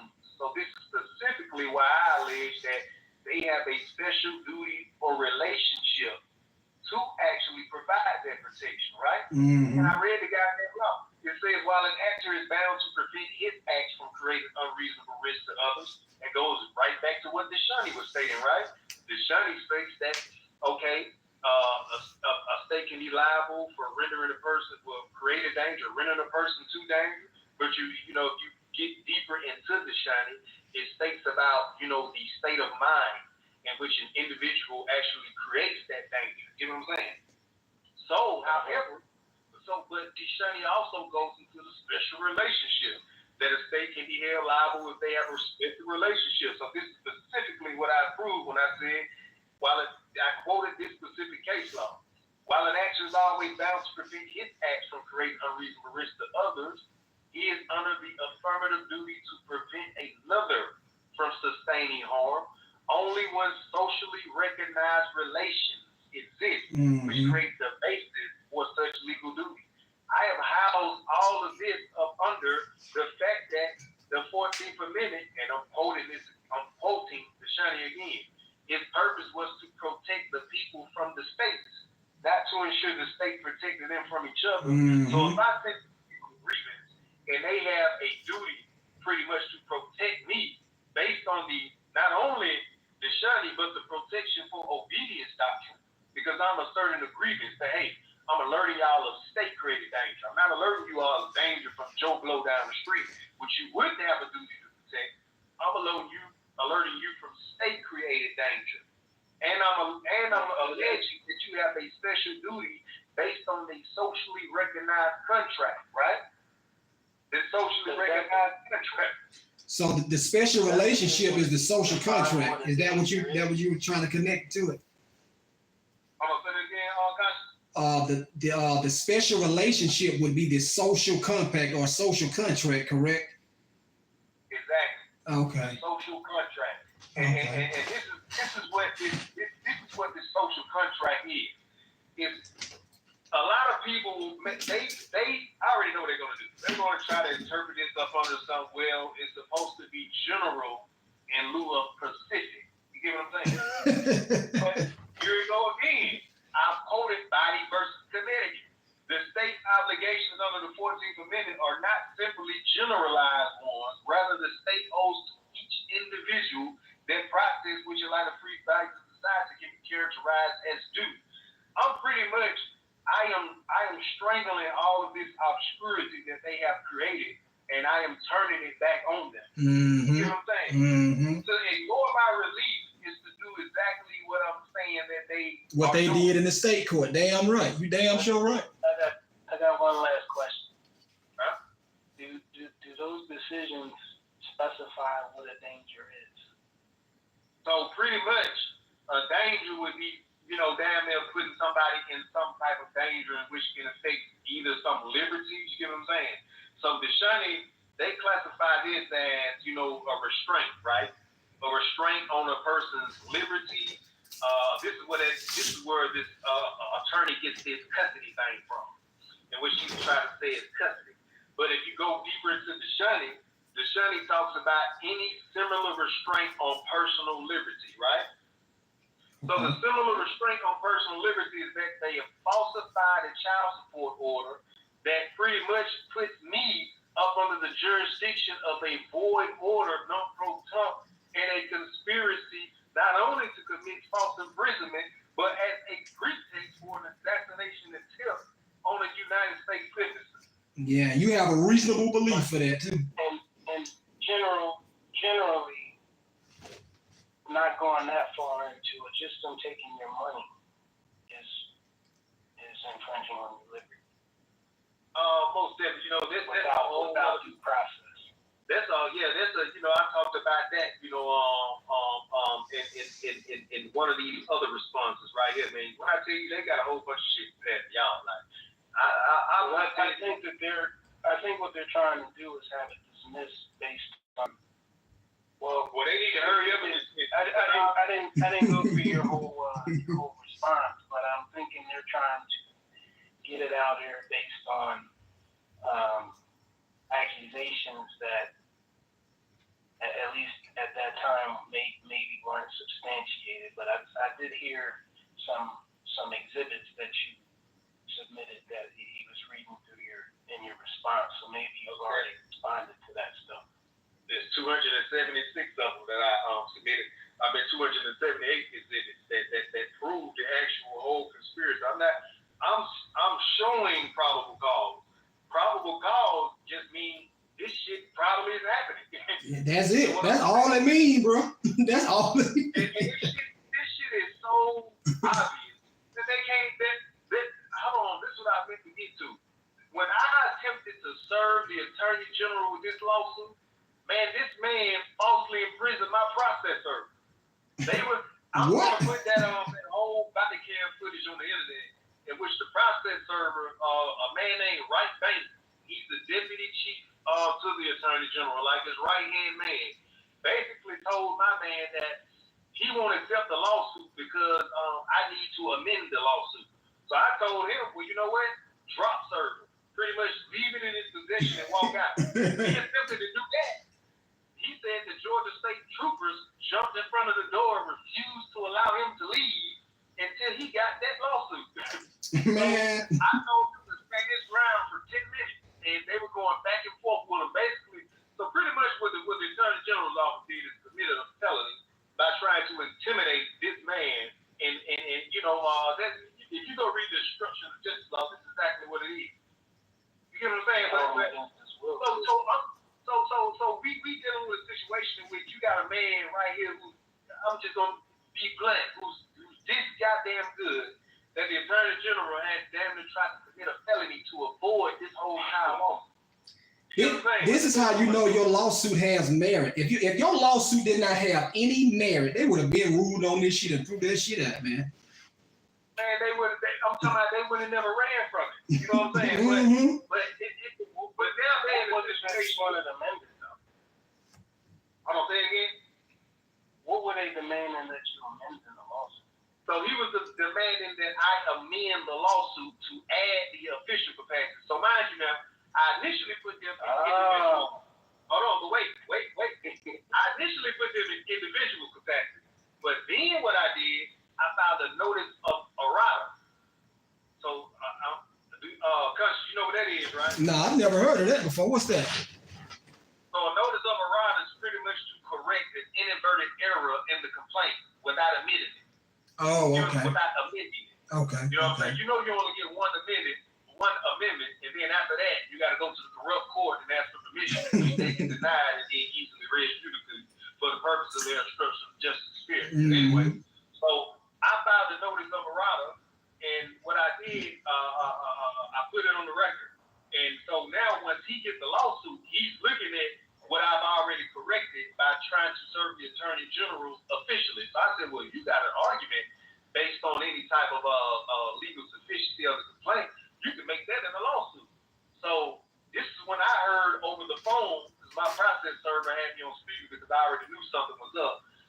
He basically said, well, we're not accepting that. So that's when I told my process server, leave the documents in his possession and walk out. So this is what happened. So now they trying to block the door. You can get the complaint, sir. Get the complaint. Sir, you need to get that complaint right now. I'm listening to all this going in the background. And I'm on the phone like, do not take nothing. Do not take nothing. Get that thing to bad. You know? So it's like a war. You know what I'm saying? I corrupt these motherfuckers are, man. So, I pretty much filed this whole entire lawsuit to prove what was going on. I'm not expecting any type of goddamn relief because I know who the enemy is. I know who these people are. But you know what I'm saying? So this is why most people have to go from the fact of what the hell these corrupt people are alleging. You have to look at what the complaint is looking, what the complaint is saying, what the plaintiff's response is saying, and then go read and see how they're trying to run away and abscond. That's what they're doing. That's what they're doing. You know what I'm saying? That's exactly what they tried to do. So, man, I pretty much proved of what was occurring. I laid down everything, which proves that pretty much the only reason, just imagine this, right? Put it like this, Cushion. Let's say you owe me $1 million, right? Okay. And well, let's just say you filed an order, and I can damn near sue you for $1 million on this order. And now, the only way for you to get out of this is if you falsify the order. But now, if I don't know about it, so you falsify the order thinking I don't know about it, and you're gonna get away with it, right? But then you find out that I know about it.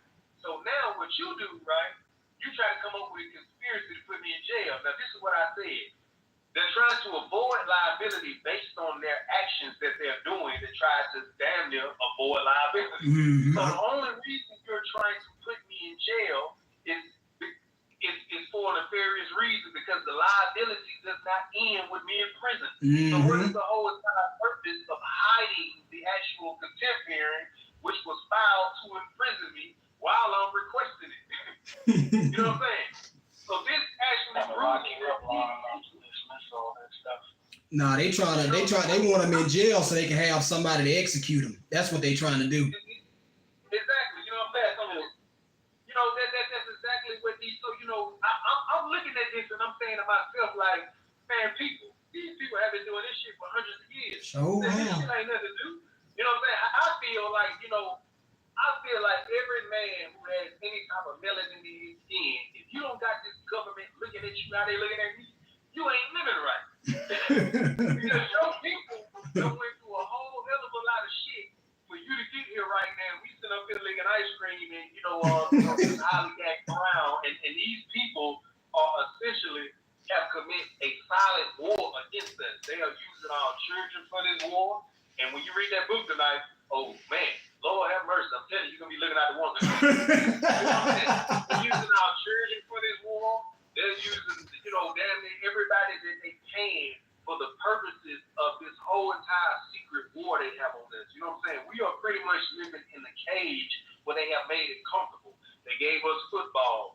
go to Six Flags every now and then.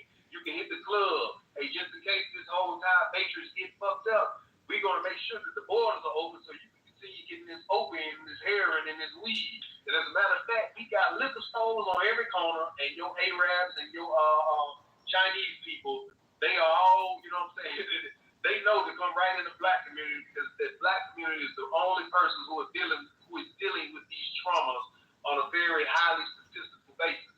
So they're pretty much getting rich off of our traumas, and pretty much the Europeans, I call it the socialist Germans, they have been here and they are utilizing their rules and legal skills to essentially keep us into this prison. So now you got to understand they're looking at a black male who, you know, I'm not just doing this to save the goddamn country on no patriotic shit.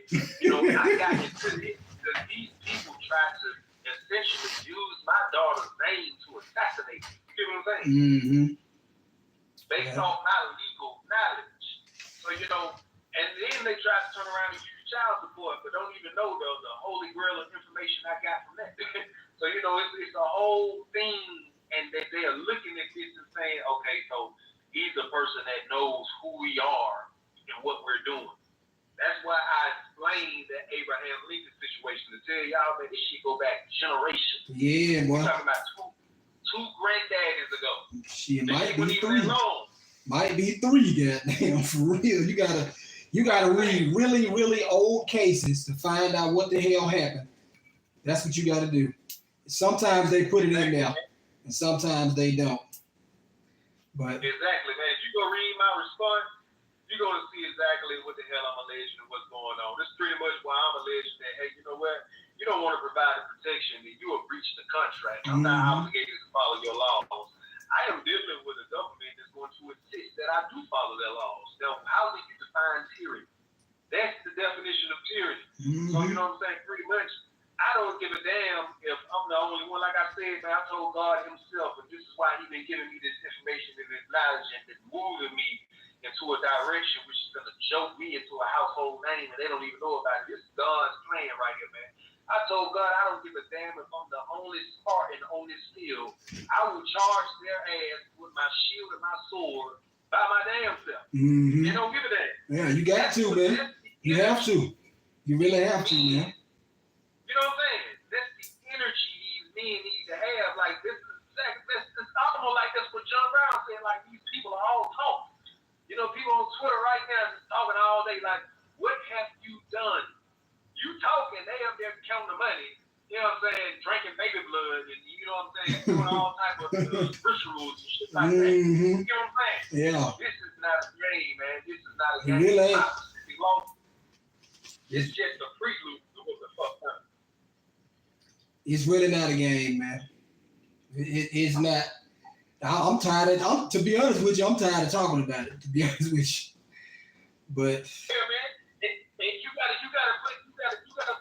You gotta put yourself in a situation where, you know, a lot of people, they talk about, I can't give myself a go.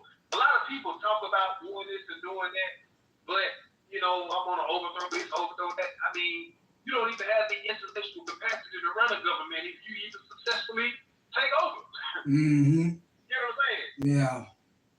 You know, so it's a lot of good people, I believe, still in government, but they not going to do nothing because they looking at everybody and saying, well, I'm going to be the only person on the block. You know what I'm saying? Damn, you know, just imagine Joe Biden put out an order that says all AR-15s need to be turned in. We're going to come to your house and take it. So now just think about this one lone individual. He got a gun for the AR-15s.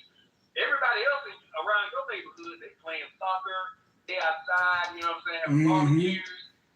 The SWAT team is on the way to your house to take your AR-15s. You're the only so-called patriot who don't want to abide by our orders. Mm-hmm. So now, we got to deal with that situation where we're going to have that man. Now, what is that man, that patriot, going to do? You know, he's more likely to just go along with the flow. Hey, here's my guns, make me a slave, such and such, such and such, man. We got to have that energy with men that come out, man. And it's like, you won't even have to even lift a finger if you have that energy. You get what I'm saying? Yeah. Because first, that man, you gotta understand why why these people say we have to keep these guns. You know what I'm saying? That if you don't have that as your final protection, you don't have nothing. Damn sure. You know what I'm saying? Mm-hmm. You don't have that as you don't have nothing. So that is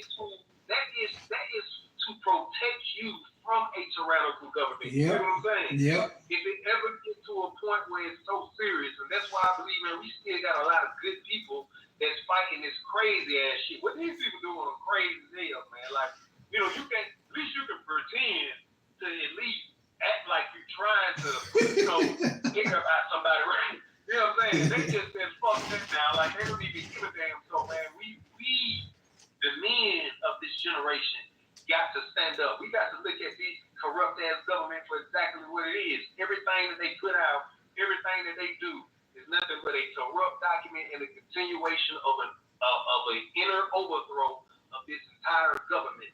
That's exactly what's going on, man. And we got to look at that as such, but we got to know how to move. You know what I'm saying? Yeah. They waiting on somebody to move in one different way so they can do this. But if you know how to strategically move, man, I'm saying, boy, the people can assert a grievance, and man, you can change shit without lifting a finger, but you can make a hell of a force surround this motherfucker and say, listen here, none of this is going to be occurring. Yeah, that's all you gotta do. That's all. People just don't go to work, stop paying their bills, and just look, y'all fucking up. I see y'all ain't gonna act right, so we gotta step in and make y'all act right, because obviously y'all motherfuckers don't know what the fuck y'all doing. So we gonna step in and we gonna handle this. Exactly. And people, man, people have that right to alter their government. Yeah. And I strongly believe, man, if 100,000 people in every state in this country came together and said, well, look here, this is what we want. This is how this thing is going to go, and it can either go this way or that way. We're dealing with a situation now, man, and we cannot no longer sit here and ignore what's going on. You know what I'm saying? Mm-hmm. This is the system why I'm doing what I'm doing. I'm trying to prove how corrupt this government is. I am alleging a conspiracy to commit an assassination attempt on a United States citizen. That's how bad this shit has gotten. You know what I'm saying? Yeah. I get exactly what you're saying. I'm gonna throw something out there, and I'm not talking against what you're saying. It makes sense to me. But think 50 years down the line, 75 years down the line, what are men going to be like then? Oh Lord, I mean, when you think about what schools are teaching kids, if you let your kids go to public schools, right? What society is changing into. Even if you put this fight up now, and you know whatever men that are left put up a fight, eventually we won't be around. So I think a bigger problem is that, and I think that's probably the bigger objective with child support, is that it really does separate the parent that's paying the child support from their kid. And most of the time that's the father from a son or a daughter. So you got girls growing up not knowing what a real man's supposed to be like, and boys growing and raised by women who don't know how to be men. Mm-hmm. So in the end, I mean, this is something that I put in my answer when I first got my child support. I mean, the subpoena to go to court for child support. I said, I'm already working overtime to keep up with the bills I have now. And I see my daughter on my days off and you know, every now and then when her mom drops her off to me. What's that going to be like if I have to work even more overtime to pay her money that I don't owe her?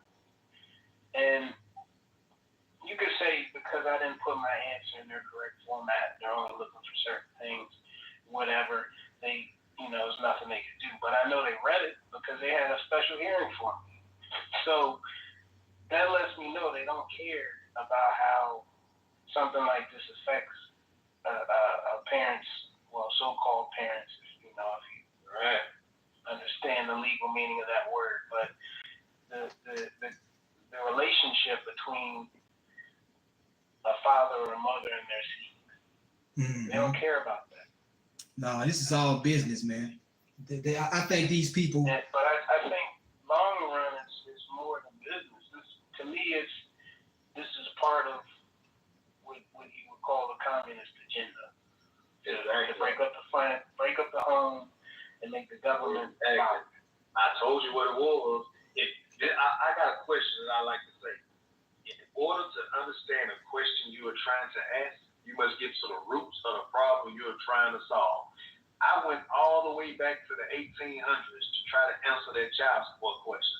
I can tell you right now, I know exactly what the hell is going on with all this shit. You know what I'm saying? You put that in that book? The book you sent me? Hey. Shit, I gotta read that motherfucker, man. Hey, listen, man. And this is what, you know, I'm not gonna say what scares me, but what drove me. When I found the remedy, I started trying to figure out, well, how do I articulate it and beat all of their defenses? Mm-hmm. This is where I started to realize that after 1871 and things like that, you had a government that was strategically foreclosing every avenue of relief. What the fuck? So if you're trying to understand something like, okay, well, I can do this and I can go that way, well, let me see how this goes. So you start reading and look at it, and then you start seeing the obscurity and the double speaking and how they're trying to do to foreclose that avenue.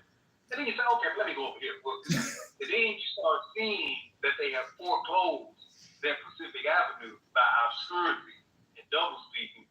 Man, let me tell you, I'm gonna keep, hold on, because this shit is so funny. When I found out an avenue that they couldn't close, man, it was like those Supreme Court justices knew somebody was gonna find out. When I tell you, man, when I read that shit, it was like, now finally, the people can take the country back. I'm gonna have to read that book.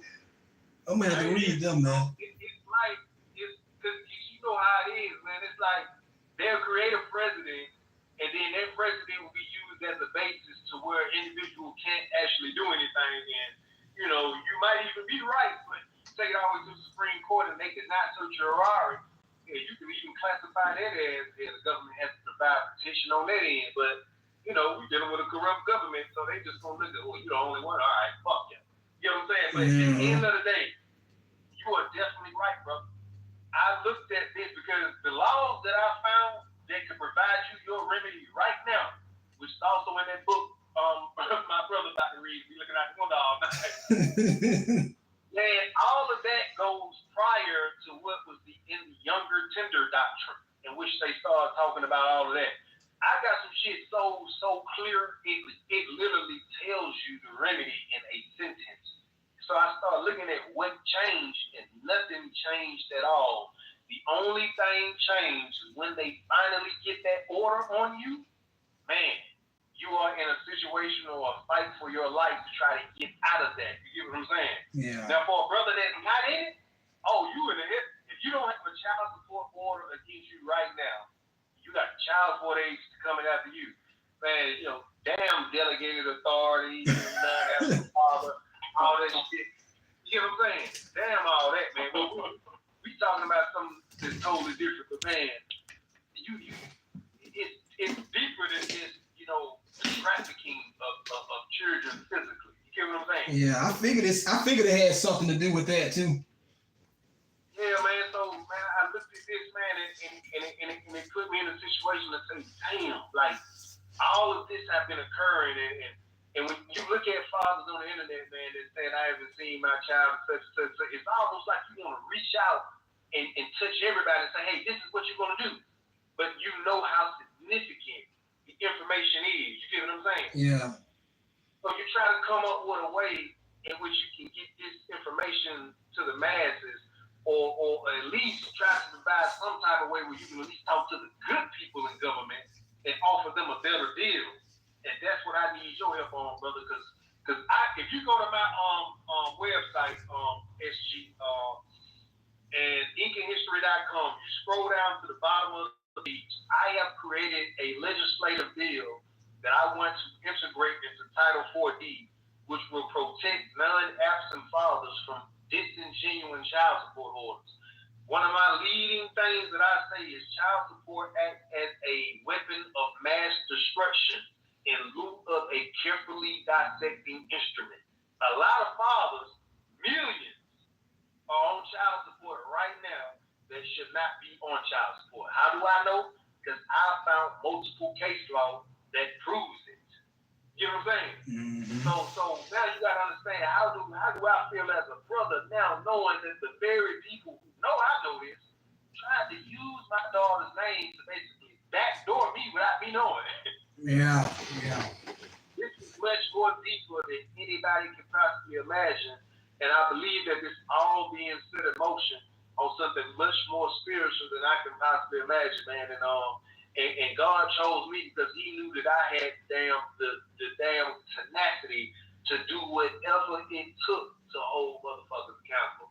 You know what I'm saying? You got to have that in you, and it's not on the basis of where okay, you let's go do this right now and show these motherfuckers. It's not like that. It's based on the fact that resides in your heart. So if that's there, you won't even never have to take it there because that's there right there. So they're not even gonna play with that. You won't even come down to that level where they can even reach that because you so up here. You won't even be. You can't even get down there. But our men have been financially destroyed. Our sons, they are out here. They're lacking father figures. We got the schools, the public school system, the McGraw-Hill books, the 1950 Rothschild takeover, in which they paraded a black woman around the whole entire United States to trick our fucking grandparents into integrated lesson to public school systems, which were not here prior to the 1950s and all that other shit. So we dealing with a situation now where they teaching our children to cut their stuff off. You don't have to be a man. You don't have to be masculine. You can be feminine. You know what I'm saying? And my father, the Spartan of this nation, is not even in a position to fight because he's too busy working 2 or 3 jobs just to keep his license and stay out of jail. So I say all this, man, to say that none of this is by accident. Yeah, I agree with that. We have been strategically took over by a corrupt, tyrannical government. And what I am doing is exposing who they are. That's what this shit is. That is my full specific purpose of doing what I'm doing. I filed this lawsuit knowing that one day my shit, they're going to make a goddamn statue by me. That's what I do. They think I'm doing this for nothing. What I'm filing is going to be in history books right now. Because this shit, what we're going through right now is too important. And, they may be comfortable right now with the sense of knowing that everybody today will go to work tomorrow and everything will go back to normal. But it's going to be a day in the future where, a lot of people just not going to do that anymore. You're going to have a whole lot of people do a whole lot of craziness. But we got to use the intellectual men who can say, well, look here, we ain't going to do none of that crazy. 90 seconds. And if we try to do something, we'll send your ass to the sheriff's office. You know what I'm saying? We'll fucking alert the sheriff that, yeah, we may be, doing this and doing that, and hell, may have this whole entire city on lock. However, we're going to relieve your duties for this temporary time. If we find any type of motherfucker acting out, we're going to send these people to you. Get what I'm saying? That is the power of the people. We have to have that intellectual capacity to do these things in a manner that will not cause chaos. Guess what the government is going to do? They gonna utilize that to their advantage. Oh shit, we got a revolution. Get all federal agents out there and let's cause all type of hate chaos. Let's shoot white people. Let's blame it on the blacks. Let's shoot black people and blame it on the whites. Let's drive this thing down to the ground so we can now come and offer the remedy and put all of them into permanent bondage. This new world order. This new world order type shit. What you say now? That new world order that they've been working on for an extremely long time. Man, they've been working, man. Listen, I ain't even gonna lie, man. This shit gets so deep. direct y'all after 1492. Just go see Young 10 Pharaoh. seconds. You said just go see what? Young Pharaoh. I know you know that, brother. Young Pharaoh. Yeah, I heard of his name. I heard of him before. Yeah, man, he got a situation with his child's mother too, man. That kind of put him in, a situation where everybody think he's a clone now. He's pretty much saying that he don't even rock with the black people no more. He's gonna go live with Japan, and that's only because a lot of black people kind of turned on him when he had a situation. But man, if you go and look at this man's teachings, man, this man damn near is like one of the smartest men, not black men, but one of the smartest men on this planet. When you're talking about that old that Egypt time stuff, man, like this man here is like phenomenal in that specific arena, man. So, man, this shit get way. I got a question for you. Go ahead. Do you think that whoever's running the show can live for a very long time, like way longer than us? At least as we are now. I think we have the ability to live a lot longer than we do, but due to our diets and stress and sexual activity, we die very early. But when you look at how things change, they're somewhat slowly over time. It seems to be more noticeable now, but how society changes to be more controlled, but it's done slowly. It makes me wonder, like, if it's being done by people who die as fast as we do, it seems kind of pointless. But for somebody that might live thousands of years, whatever's happening would make sense. Well, yeah, that might be true in a sense, man, and that's why I said it gets so deep. You might just have to go and holler at Young Pharaoh because he breaks all of this down as the Sumerian tablets. Talking about how black that's what I was wondering. Yeah. Like stuff. I would love to have him talk about this topic right now, man, to explain to you like how deep this is, man, what this melanin mean, man, what this pineal gland mean, what that adrenal such and such mean, that they say these Hollywood people playing with, man. Like this thing is one thing that when we talk about the plot against us. Something that I realized a few years ago was that, and I think that it was kind of under the some protocols or something to that effect, where it may not necessarily be a war against people of color. I'm not saying that that's not a thing, but possibly I think that we might be an easy tool to be used for a bigger purpose, where things that were only used against black people in the past, it seems to be used against everybody now, black or white. So I think that we're definitely used to get votes. Especially our emotions are used against us. I'll be out. Very deep, man. It's a lot of spiritual. What I was getting at is that when it comes to things that go on in our community, there's a lot of bad stuff around us, but we still have to make the choice to use that stuff. So we create the demand for it. And we're in a state where we're depressed, you could say, where we'll resort to that type of stuff. And yeah, you're not going to go out to the suburbs and find malt liquor anywhere, but it's not being forced down our throats. We go in those stores and buy that stuff. So, I mean, business-wise, as far as the Asian person running that store, they're here to make money. So if somebody's buying it, why not sell it? But I'm sure they're not selling it in their community. Yeah. But again, it comes down to our choices also. Our choices are probably more important than what their intentions are. That's why this fight for our future is so important right now, because this shit that I'm talking about is damn near the remedy to get fathers back into their child's lives. Because I'm gonna just tell you right now, man. After the '90s, there's not a father I've ever seen except for one, and that's Street Shit, Glenwood. You know what I'm saying? There's not a father I done seen that don't turn their back on their children. These men are trying to get in their children's life. That's black and white people. Mm-hmm. You know what I'm saying? Mm-hmm.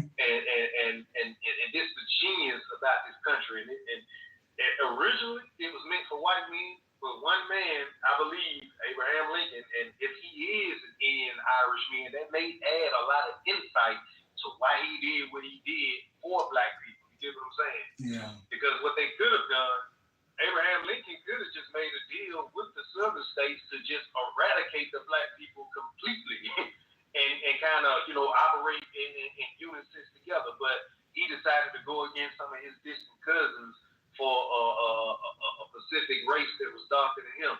And so now we're here. So we have this situation and where black, white, brown, Asian, purple, Arab, everybody is in this country.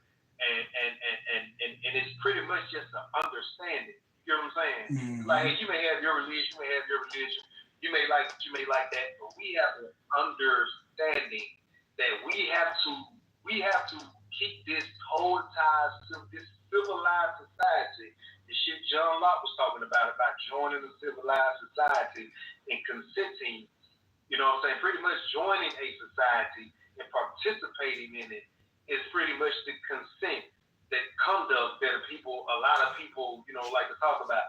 So when they built something that they understood the bigger picture for. Like, we can either be up under a perpetual slavery or we can live together peacefully. They chose live together peacefully, and the people who had a different opinion, they are all now in power, and they have a lot of bad shit in store for us. We are on flight 11 right now. You know what I'm saying? Like, man, yes, these people, I don't know about how long they living and things like that, but when you dealing with a motherfucker who's playing this shit 500 years from now, and he know he's not gonna be around, man, that's a dangerous motherfucker. He damn sure is, boy. That's how they playing shit too, man. They've been playing. Go ahead. Yeah, come on, man. Like they've been planning this for so long, and it's like, what have we been planning? Like, I can't even, was a black person probably just planning for tomorrow. Damn, what I'm gonna do tomorrow? You know what I'm saying? Straight up. They in the war room right now talking about what's gonna be happening in 2075 right now. Like, we have to move ourselves out of that specific that realm, man. We got to come over here. And this is why I think my fight is so important, man. The only thing people got to do is not get behind me, man, but get beside me. Because everybody know what the hell's going on. Mm-hmm. But we just never had like the specific route to go. I think God has given me the specific route to go. It's pretty much showing on paper who these people are. Because a lot of people still think that y'all have a legitimate government.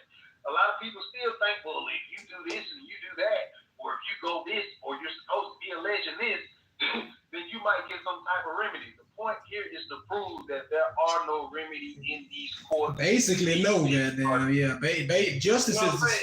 I always say that all law is bullshit because all the laws do not apply to everybody, and because justice is discretionary. I always say that. Exactly. Damn, that was good. I gotta say that, man. You know what I'm saying? Yeah. Exactly. You get what I'm saying? And this why this case so important, because it's going to pierce prosecutorial discretion. Because I'm stating that they don't have prosecutorial discretion in this instance. Think about all of the men right now who can file these complaints, a grievance. And you go back to the case of Marbury, which is still president. What does Marbury say? Every injury deserves its proper redress. Yeah, that's a maximum.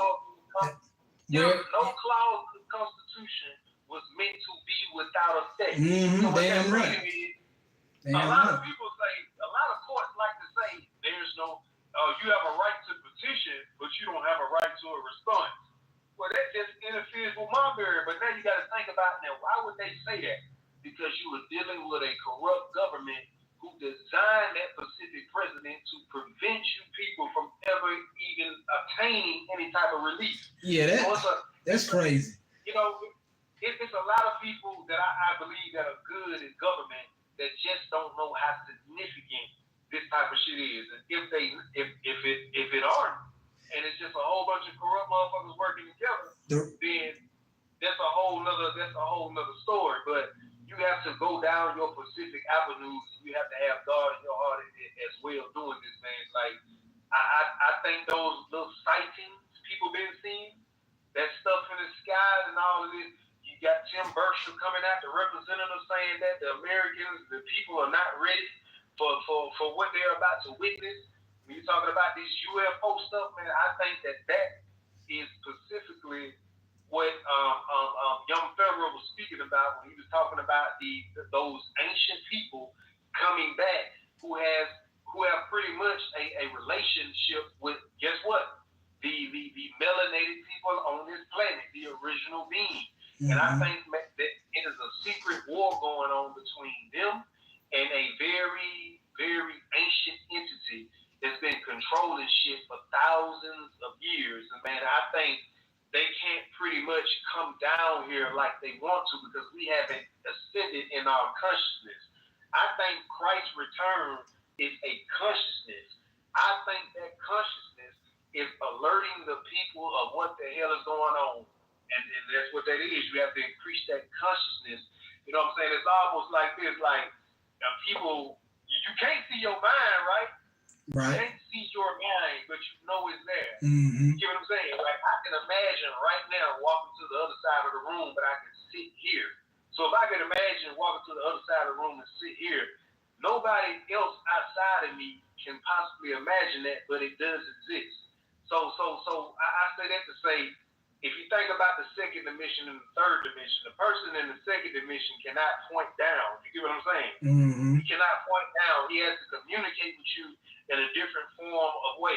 Only the third dimension can point down. So now think about the fourth dimension and the fifth dimension. If God cannot speak or communicate, how will he communicate with us? I told Conscious Lee the other day, everywhere I go, I keep on seeing it is settled.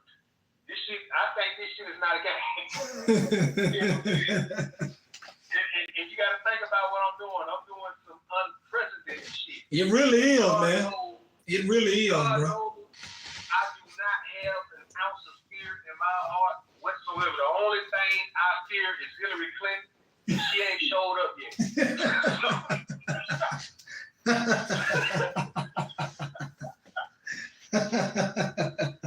know what I'm saying? I already know mine's gonna be all good, man. You know what I'm saying? And a lot of people, they get their uniform on and they go overseas and go to war. Man, you are going to war for an oligarchy that cares not of you at all. At all. You have a war right here in this country. And it's not the whole entire government. It's a lot of bad apples who just went fucking crazy. So we have to strategically do something in which they can't utilize any type of, outrageous things we may do against us because we know what's going on, man. But yes, indeed, man, we definitely have to stand up. And brother Conscious, I want to talk to you specifically about my next move because boy, when I tell you, I got the likes of Killer Mike, a lot of very important individuals. And I'm finna shock these people. Yeah, you go ahead, man. Yes, indeed, brother. But SG, you got anything else you want to add? I was going to add to that what you were saying about the second coming of Christ. Yeah, man. My uncle gave me a book to read a long time ago when I was starting to. I was curious about meditation, breathing exercises, and he gave me a book called Autobiography of the Yogi. And at the end of it, toward the end of the book, it gives an Eastern or like Indian Hindu perspective on what the New Testament was about and Revelations, where apparently those books use a lot of symbology related to different states of our consciousness the houses that the Bible talks about, they relate that to the different chakras. And the chakras have to do with different aspects of our personalities and our levels of spiritual connection to the Creator, we'll say. And the way they explain it is not that Jesus or Yeshua, whoever, whichever person, however you say the name, let's just go by the story. That person, they don't believe is necessarily going to come back and save us. There's a lot of people waiting for somebody to come save them. But what it's saying is that our level of consciousness will increase to a point where we will have the same level of consciousness as somebody like Jesus or Buddha or Krishna or whoever, people like that. And it makes me wonder with when we talk about the Antichrist, the prefix anti, A-N-T-I, means against, but A-N-T-E means before. So are we talking about against Christ, or are we talking about before Christ, where perhaps that's talking about society as a whole, what people will behave like before we all reach that point of Christ consciousness? I always wondered about that. I had to read that book. I got to pull it up here. It's fairly cheap too. I like to read stuff like that and kind of pull that, man, because it's like putting it on the shelf. If you read it and you like it, you can get an audiobook version of it if you don't have time to read. But the audiobook doesn't give you all the footnotes that are in that book. And the footnotes help a lot to understand what they're talking about. You'll see a lot of connections.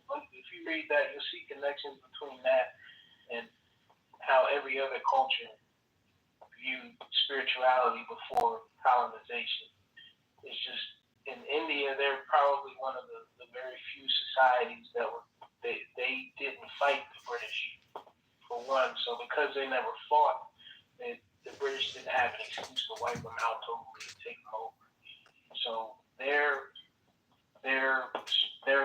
religion, if you want to call it that, has been pretty well preserved compared to other cultures. But it's not different from everybody else. It's similar to what you might find in Buddhism. Buddha was from India, so it's very similar to what Buddhists believe, Taoists. It's Christianity and Christ, as far as I can tell, spent some time in it. So it's all related, and what it does when you read that stuff, it takes that mindset out of people where they're hoping that God's going to do something for them or somebody's going to come save them. They start to understand that it's up to them. They got to make some changes in their lives, and that's probably why I have issues with when it comes to dating, because I'm not a judgmental person, but I'm quick to tell somebody this is what you're doing is causing you problems in your life. And those people, they start crying about, well, I just want you to accept me unconditionally, that type of stuff. It's like, well, if you don't want to change, your problems aren't going to change. True. That's true. But that's my perspective. SG, somebody asked what was the book, what was the name of the book? If you read that, the book is called Autobiography of a Yogi. It's by Paramahansa Yogananda. Yeah, she got the long hair out there. The book it opens your eyes to their concepts as far as, when you read that book. But he has other books. There's a book, I won't call it a book because it's 2 800-page volumes. Damn. Called The Second Coming of Christ, where he goes into actual, specific detail about different aspects of our behavior and where they come from and what you can do to correct it. And it's very much in tune with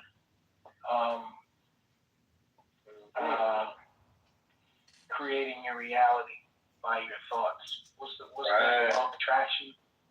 Right. That's what Yusuf talking about. Yusuf talks about a lot of this stuff, man. He talks about a lot of that stuff. So that's why I like listening to Yusuf, because I didn't get into this stuff in the same place where he started, but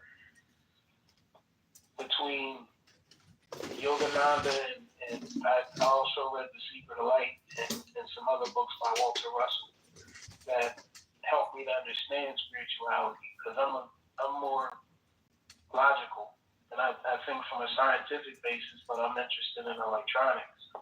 So it took me reading The Secret of Light by Walter Russell before I could understand autobiography of a yogi. Because when I went to church as a kid and everybody was talking about Jesus loving me, I was the one looking around like, where is this Jesus guy? Who are they talking about? So I can't jump into something because that's what everybody's doing. It has to make sense. Mm-hmm. There's too much stuff in life that just doesn't make sense. I agree.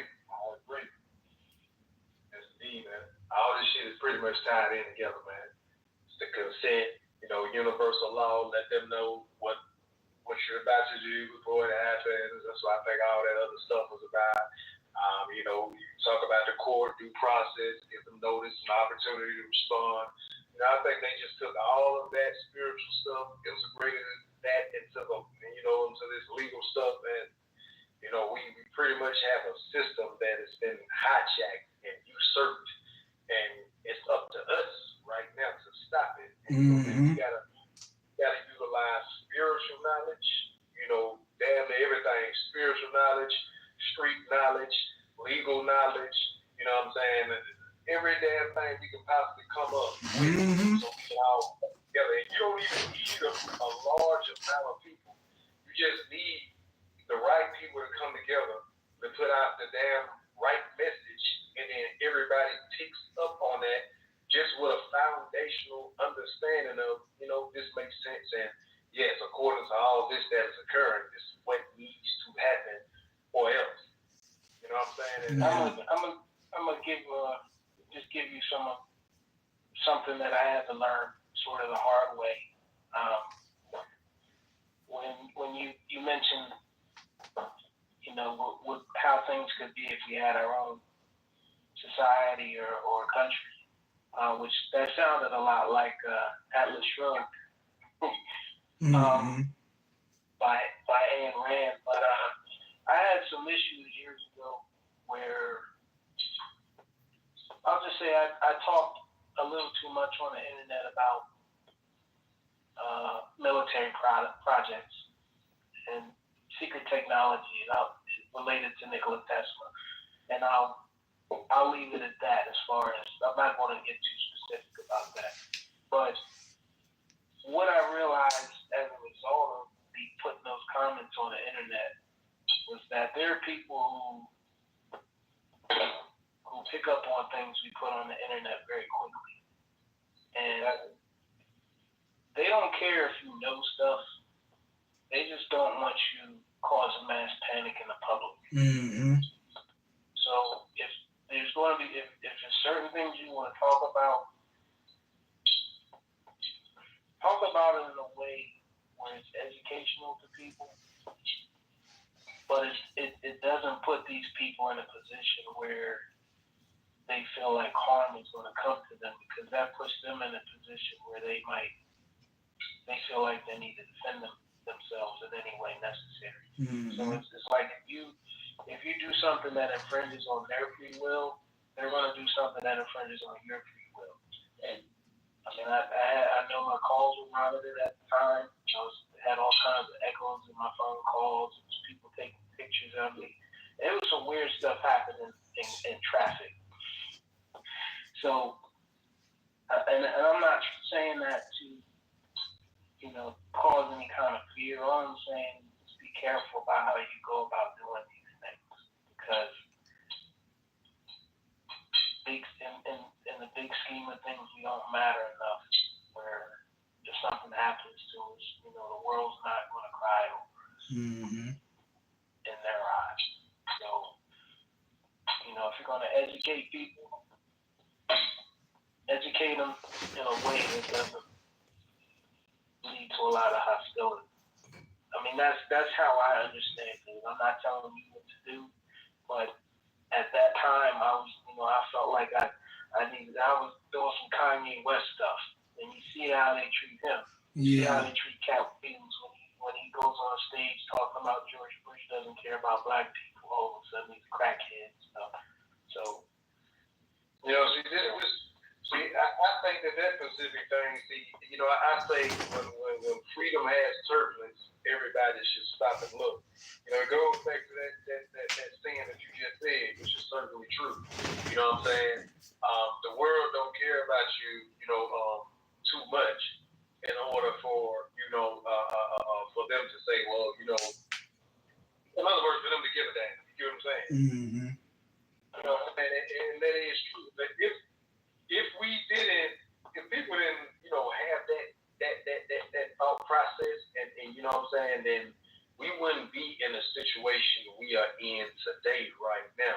So that's just that. But I think at the end of the day, everybody ought to still have that in their heart where they just say, you know what, I don't give a damn.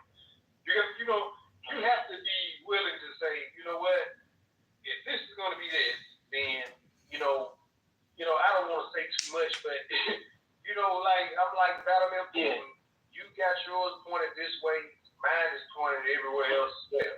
You know what I'm saying? Mm-hmm. And it's like, that you got to have that in you. Because, man, we don't came too far from a civilization of people, man, who done, like Nate Turner, these men, I'm talking about, you got men in South Africa, man, they took this man's body, put it in acid and stole his tooth and just sent his damn teeth back to his family a few years ago. This shit happened in the 70s, man. I'm talking about. You talking about Thomas Sankara?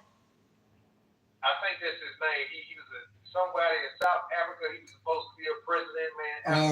Burkina Faso, is it Burkina Faso or something like that? I'm not even sure his name. He was a black individual. I know who you're talking about. I think you're talking about Thomas Sankara. He was betrayed by somebody else black, who the French put in. Right. Who the French put in? I forgot his name. I think I know who you're talking about, but it sounds like you're talking about Thomas Sankara. When I found that shit out, man, I cried when I found it out, man. Exactly. You get what I'm saying? Because he really cared about his people. He really cared about his people. Exactly, man. So, man, if we had people that got that heart to say, you're not going to fuck with any of my people, and we're going to shut this whole motherfucking thing down, and we're going to cause hell. If that ever happened, we will never be in these situations that we are in today. So, it's very true what he said there. But I think, man, a lot of people ought to get into the whole, they got to have that heart to just say, you know what? I don't give a damn if I'm the long damn spark on this field. As long as I know and they know that, bitch, you ain't never seen nothing like this in your motherfucking life.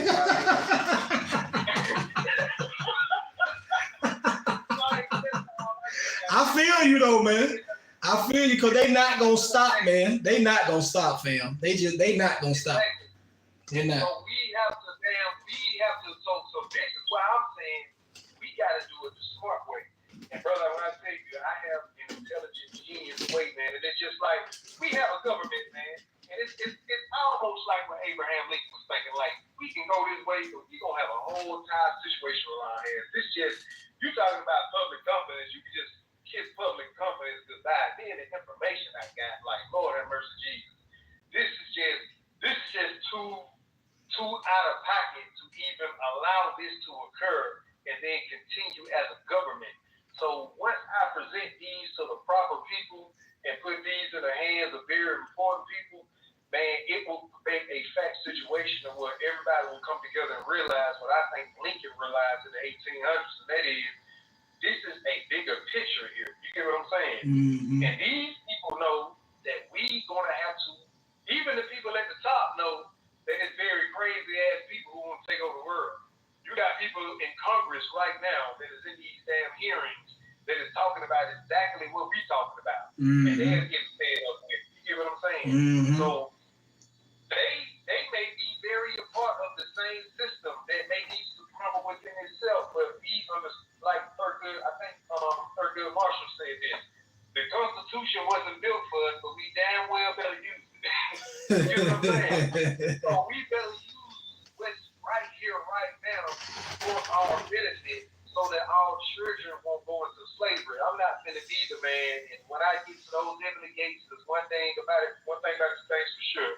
Everybody come in this world, and the only thing you was promised is you will leave this motherfucker. Mm-hmm. So when I get there, I'm gonna have everybody sitting there saying, you are a bad motherfucker. That's what you got from me.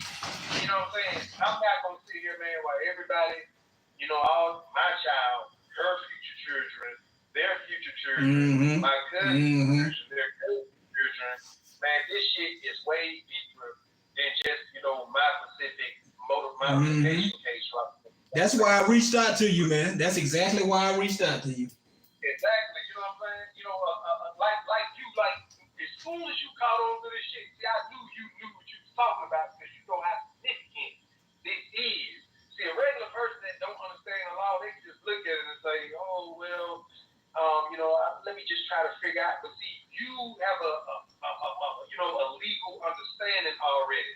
So you have that capacity to interpret what I'm saying, where you can really be, genuine in your statement when you say this shit is unprecedented. It really is. It is. I'm saying some unprecedented things, and these things need to happen. So when I present these to the proper persons at the right channels, and I got some of the right people behind me who've been shaking hands with the mayor, who've been, on 1079 and all this, like, I'm just pretending to be the individual who can't go viral or who's just looking by himself right now, just so I can get them, you know what I'm saying? Mm-hmm. Like, these people, I already know they spying on everything. They probably read my goddamn mind and so much shit they got, but my faith in God is so strong that I don't give a damn. You get what I'm saying? Mm-hmm. It don't matter because it won't matter. I'm going to say that again. It don't matter because it won't matter. Yeah. So if every single man know that in his heart, none of this shit gonna matter because it won't matter, everybody will stand the fuck up and say, you know what? We ain't having this shit. This is what's going to happen. And we want this to occur. And this is going to occur one way or another. And you backstage say this now. So this is why I say the people don't even have to do anything crazy or out of the ordinary. The people don't have the intellectual capacity to fight these evil people. So you got just one or two congressmen. Just think about the woman named Nancy Schaefer. She was a state senator out here in Georgia taking on CPS, and it was only about 7 or 8 people in her corner. Her husband and herself was murdered in her home, in her house. You know what I'm saying? Damn. So they was murdered, and guess what the people did? The people just went on right back to doing what they're doing. You get what I'm saying? Mm-hmm. Protest here, protest there. You get what I'm saying? So we are looking at the government. Every time you have somebody in a leadership position, like Martin Luther King or Malcolm X, anybody like that, when you got one person that is, doing all the talking and has all the knowledge, and they're so busy out there in front of the camera and even meetings that they're not taking the time to educate the people around them so that those people are just as well educated as them. Once you take that person out, everything falls apart because there's nobody that has that same knowledge. And that's why me personally, I prefer not to be, I've had people tell me I should run for president and stuff. I'm like, why? I'm going to get killed. And it's not a fear thing, but for me, if you want to affect change over a long period of time, like after you're already gone from this plane, you got to educate the people around you. So, me personally, I'm not for all that, going on podcasts or whatever, being out in the public. And honestly, I don't think I have enough knowledge to be doing something like that anyway. But even if I did, I wouldn't be out in the public. I would be educating people privately. Mm-hmm. And I it's like, you know, run into less resistance. Right, exactly. See, the information I got, you know, you walk into this courtroom with this information, you think you're doing something good because you the last person in the courtroom, and the judge asks you, boy, what you know? They start closing the blinds. They start closing the blinds and locking the doors, and you start seeing all type of men in black suits coming outside the door. Yeah. And they just waiting for you to articulate what I know. They gonna come out the back room with your cologne and say, all right, damn, you're good. You must have found clothes on everything. Don't take him to the back. So my information right now, like this is one of the first like interviews I ever did outside of interview on with Miss Marianne Petrie on Slam the Gavel. Like kind of talking about my case, but it's a specific reason that I don't give my information to everybody. So first off, everybody already knows sometimes you may be throwing birds of swine, and then on most occasions you got individuals who do not know the significance of the information they have. You know what I'm saying? Well, you know, I don't want to put out, you know, any type of like, you know, tell them what are my specific weapons. I'm pretty sure they already figured that shit out by now anyway. But my shit gonna, you know what I'm saying, it's gonna change the damn world. They're gonna have to put me on Mount Rushmore for this shit over with. However, I know for a fact that the information I have, like, it can only come out one way. You know what I'm saying? Like you said, you may have to deal with situations where you may have to deal with some people that's gonna be trying to do something to you or do this or do that. But however, they can only do this. First off, you gotta have guards right here. You gotta have guard right here. You get what I'm saying? God took me this far, it's for a reason. You get what I'm saying? Without my knowledge, and I ask God for this knowledge, I wouldn't even be here today. I can go ask those motherfucking conspirators. You can talk to them right now. Tell them let's have a beer, let's talk about Mr. Arnold. They gonna sit at that table right there and tell you all the times they've been trying to get me, and this motherfucker's a slippery motherfucker. They'll tell you that. It's not specific knowledge. So, you know, the only way I can get my knowledge out is first off, I have to expose who these people are. As soon as I expose them, and I come into a situation where everybody can relate to this, and it's what we doing. We are understanding the bigger picture of this whole entire situation, man. This shit is bigger than me right now. You know what I'm saying? Like, at the end of the day, I myself declare. I'm not gonna say declare war. War was declared on me, and I responded, and I didn't give a damn who knew about it. I'm talking about. I told Precious Steve, I was out the door on my way to do something totally different than what I'm doing now. So I never gave it that. Yeah, they'll make you feel like that, man. They will push you to that limit, man. Because you know the audacity, it's like, okay, well, shit, you know what? All right, we're gonna see about that. But when I tell you, man, I might put all this shit in a book, man, to just tell you that overwhelming feeling that came over me, and all of this knowledge that I have right now, God been giving to me, and I just been hitting, and it come to me so easy. So like I'm saying right now, man, like it's almost like a blessing and a curse. It's like I'm doing information that a lot of individuals will look at and say, oh shit, that's dangerous. That's specifically why I call myself Black Rose. But I have a whole entire different perspective on what's gonna happen. See, Black is my street name. And I call myself Black Rose because I am going to rise above all belief. You know what I'm saying? Yeah. It goes back to what that perception of your reality is. If I can control my reality will never be yours because ain't no way in the hell you finna take me away from nothing. You get what I'm saying? So if I have to damn near become the president of my reality to stop you, that's what the hell I'm going to believe going to happen, and it's going to happen. Hey, let me ask you something, man. If you don't mind. This is about your book. So, can you tell, if you're comfortable with it? Can you tell me something from your book, the books that you sent me, that you think I should know, that everybody else think that they should know about the child support thing or whatever? Because I tell you this right here. I wrote that book and I tried to go in one specific page to post something on the internet without putting everybody who read it in danger, and I couldn't find not one sentence that I could get away with that shit with. God damn. And it's about 75 pages, and that's not even a lie. I couldn't find, it's a couple of case laws that an individual can read, and you once you read that, you'll understand that if you understand law and you read that, you're gonna look at that and say, holy shit. Because now all these bells are going off in your head. And now you're doing exactly what I'm doing. Okay, well, if that's true, but let me go out here and try to figure this out. And once I figured that out, I started figuring out how they foreclose every avenue of relief for individuals already in that situation.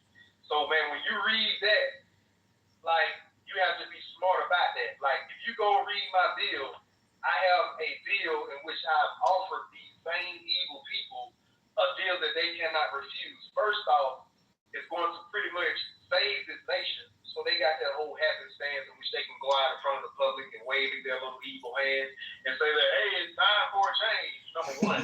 Number two, you prevent the it's all about that bigger picture of which a multitude of men will just go honey baked fucking ham when they realize this shit. You get what I'm saying? Yeah. Number three, it's going to bring in billions of dollars because I have designed a 3-year, 6-year, and 18-year rule that is designed to increase child support payments. When this bill passes, child support payments will increase by 150%. You will never get a late payment again. And if anybody want to know how I did that, now a lot of people gonna say, hold on, you gonna be trying to get off child support. You gonna read my bill, you will understand how it protects you as a father who has been in your child's life, and then specifically only comes after the father who has not truly been there. You get what I'm saying? Yeah. It incentivizes that father to pay on time. So now what I've done, I've created a bill in which I said, hey, I'm going to offer you more billions of dollars than you're receiving right now, and I'm going to offer you a chance to not cause a damn revolution in this country. You know what I'm saying? Because it's what, like I told you, it's a whole different feeling to talk about it. It's a whole different, no, it's one thing to talk about it. It's a whole different feeling when you know. After tonight, when you read that goddamn book, you gonna know. I can't wait to read it. I can't wait. I'm gonna take a couple days and read it. Right, man. So what I want to do, man, I want to present this man to a lot of good men in government and women who just know that we cannot survive as a government no longer if the shit that I'm talking about in this lawsuit is not addressed. It's all right to, violate a right here and there. You know what I'm saying? You know what I'm saying? But when you get into the process of where you're hiding hearings, you're avoiding shit, you're delaying the most obvious relief, you're making it so obvious of what you're trying to do. They are trying to set a precedent that we can do this and nothing can happen. When I present this shit to these big ass people, man, it's going to be that same fact situation in which they say, you know what? We can't allow this to occur. It's the bigger picture here. And if they don't, that's why God chose me, because the only reason that I could even do something like this is because I don't give a fuck if they don't anyway, because I already knew what I was going to do before I even tried it, so I don't give a damn. I got you. The title of this one thing, I'm not going to read it. I'm just going to read the title. It says Hidden Obscurity Within the Family Law Industry Exposed. Hold on. Don't read that book online. I'm not. But I just can't wait to do it. So once I read it, this is something that you would not suggest that I make a video and post it online. Would that be correct? Don't do that directly, right now. What we're gonna do, I'm working with very important people that we can make a specific change. This is specifically what I want to show your help about. In this specific arena. Like I said, man, I've challenged this bill 17 ways on each angle. And my bill is going to pass, and it's going to bring them billions of dollars, and they'll probably never see an on-time payment. As a matter of fact, they're going to be begging men make a late payment so that they can now get on the 18-year rule. Because you stay on a 3-year rule plan for 3 years only if you do not miss a payment for consecutive 3 years. And then after that 3 years, you no longer have to pay child support unless your baby mother takes you back to court and says he has not been attending to his responsibilities while he's depriving, while he's, avoiding custody and things like that. Okay. Now, those men are going to be in a very tough situation if they are absent fathers and just not doing anything. You get what I'm saying? But I'm incentivizing on-time payments. But however, it has to be that intellectual man who understands what's going on. And once you understand what's going on, you now know how to move in a certain way to fix it legitimately and have it, and have it respected by those higher ups. You get what I'm saying? The first thing they look at it is, how would this affect the whole entire United States? How is this unconstitutional? How is this constitutional? How can we pass this without causing chaos for all of the other orders that are in place? Man, when I tell you I got this shit down pat, and once I present this, it's going to be like a gift that fell on their lap. I think that they're going to be talking about this in the presidential election, about how this bill should pass, and now it's time to change the family law industry, because now I've presented something, and I've basically answered all of the hard questions for them in this specific bill. And what this will do, it will prevent the situation in which your father's going to come to court and be the last person in that courtroom and have those blindfolds on and they can ask them questions. So what do you know, boy? You get what I'm saying? So I'm trying to prevent that. So I don't want this information to be going out all out, live right now, because God put this in my mind to say this is the specific way you can move now. However, move in this specific fashion. You know what I'm saying? Like, if you talk about me right now, because I basically declare my own independence, but that don't mean I'm independent of all, let's just say the Constitution. I still can invoke that, even though I got one state that don't give a damn about it and a few federal officials. Mm-hmm. So what I'm doing now, I'm utilizing this situation to say, well, okay, I lost my train of thought, but it's cool. This is what I'm saying is, I want this thing to move in a certain fashion in which a lot of men don't have to put themselves in a situation to even argue these statements. And number one, a father's putting himself in a tough situation because they ain't even going to it's almost like damn near right to travel right now. Like, you could be right all day, but what will it mean when it goes to the damn, let's just say, appeals court? And every rule that they make creates a precedent in which other people can piggyback on. You know what I'm saying? Mm-hmm. And once you have that legal understanding, then you get to knowing, okay, well, this is how I specifically have to move. And I've spoken to politicians already and representatives, man, and I've kind of told them, what would they do in a fact situation in which an individual has a bill in which they like and they would like to pass. And they gave me pretty much the game on how to do that. So I just tell y'all, man, there's a lot of people that are waiting on a vote of individuals to come together and do something. But a lot of people are just sitting and complaining and just twiddling their thumb on the internet. That's not getting anything done. I mean, every day these people bring in millions of dollars on this specific scheme. And we have to kind of stop this, man, because I don't know about y'all. I don't know if you got any children conscious things like that. But when I brought my child in this world, that means that I will do whatever it takes to ensure that, number one, she is raised up in this world right, and number two, she will not be raised up in a world that's what I'm seeing right now on my watch. I don't get a goddamn thing. So, like I said, man, men have to come out of that comfort zone. We've been put in a mental cell where we are comfortable we can go to the, we can walk to the, shit, man. You can walk to the beach right now, smoke a blunt, get some wine, feel like you're free. Yeah. Some officers behind you, let them take you to jail with your ass and let you try to get some type of relief. You're going to find out how free you are. So it's going to inflame and get worse. My situation, I'm not alleging any violation of rights. I'm alleging a conspiracy to commit an assassination attempt. This shit is not a game. You get what I'm saying? Yeah. This cannot be ignored.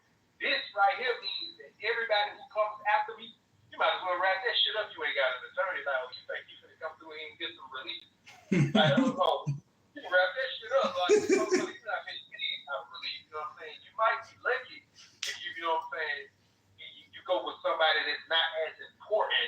But if you try to challenge the whole entire system, you know what I'm saying? Yeah. We got something for you. You know what I'm saying? They gonna all work in concert against your ass. Every last one of them. Exactly, man. And I understand exactly what this is, but the only reason I hate to say the only reason I'm following God's lead. I need to follow his lead on everything, but one of the more important reasons that I decided to follow God's lead because I understood what Lincoln understood. It's a bigger picture here. You get what I'm saying? Like, I could be like, oh, hold on, you motherfuckers. All right, you know where the hell? Let's check out this motherfucker. You know what I'm saying?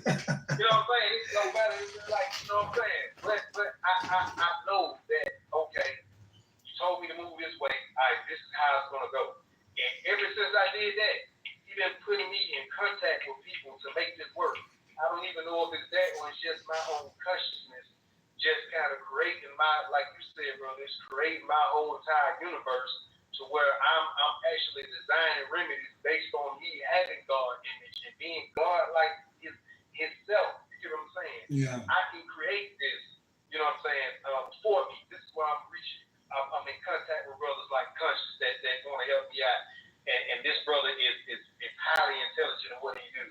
That I'm meeting men and shaking hands with politicians that's on the internet, that's on the news, speaking with damn near Fox and shit like that. Yeah. And I'm meeting these women that put God or this universe, God and his universe, put me in situations to do what I'm trying to do because I understand there's a bigger picture than this. These people who are doing what they're doing, they don't understand the bigger picture. They're just a bunch of cowards trying to scour away from what they thought they was going to get away with. But, man, God told me their punishment is his.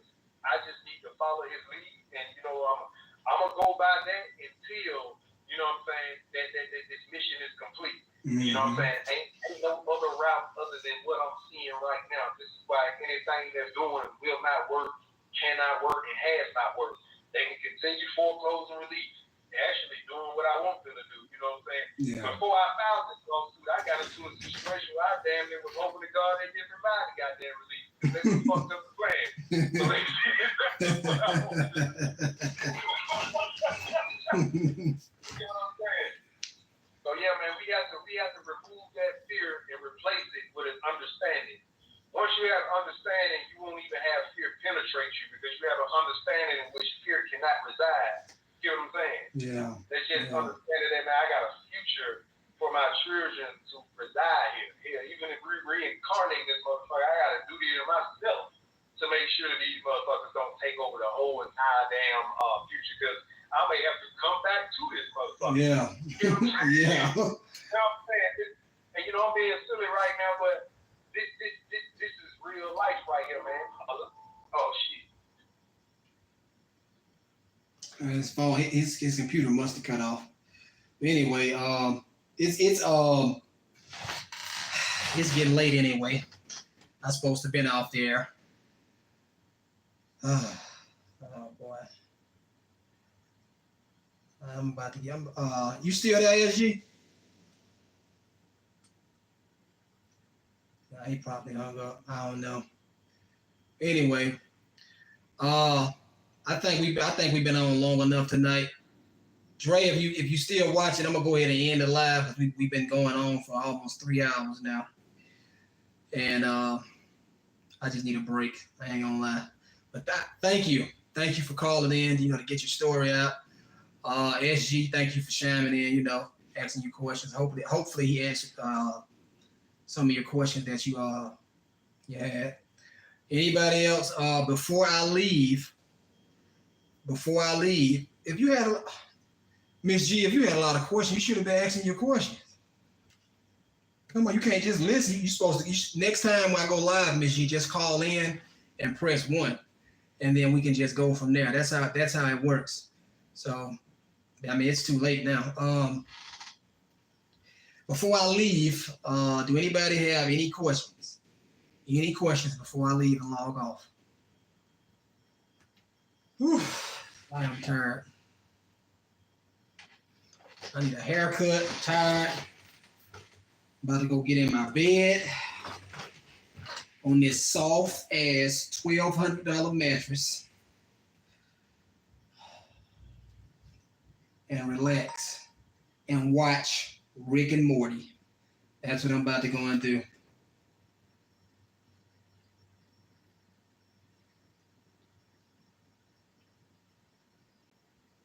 No problem, Audrey. No problem, man. Thank you for calling in, man. The next time I go live, if I have time tomorrow, I'll do another live. If I have time tomorrow, that way, Miss G, we can just go from there. If you have questions, just call in, press 1, and we can just go from there. I don't see any questions right now. Let's see what time I missed a couple of phone calls.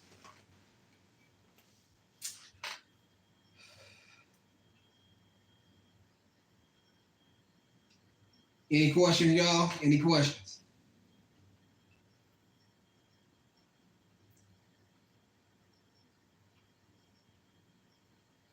Okay. Well, no, I'm about to log off now, Miss G.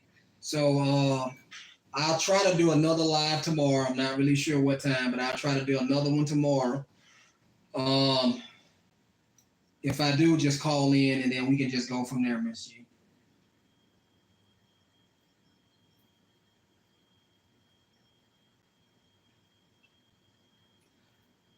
Oh, I'm tired, y'all. I am tired. It's a Rick and Morty type day. I'm watching Rick and Morty all night tonight.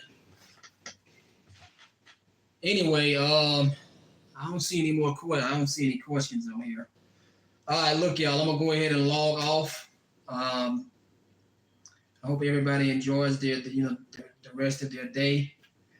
And I'll try to do another live the same time tomorrow. I'm not sure, but I'll try to come back the same time tomorrow. And I guess we'll either pick up where we left off or somewhere. Are you aware of this private international law? What do you mean private internet? Well, I'm tired, Sam. I'm not even I'm tired. I'm sorry, Sam. I'm tired. We'll have to pick this up tomorrow. I'm tired, y'all. So I'm gonna go ahead and log off. Hopefully y'all will come through tomorrow. Everybody enjoy your evening. The Supreme Litigant is out. Peace. I'm tired.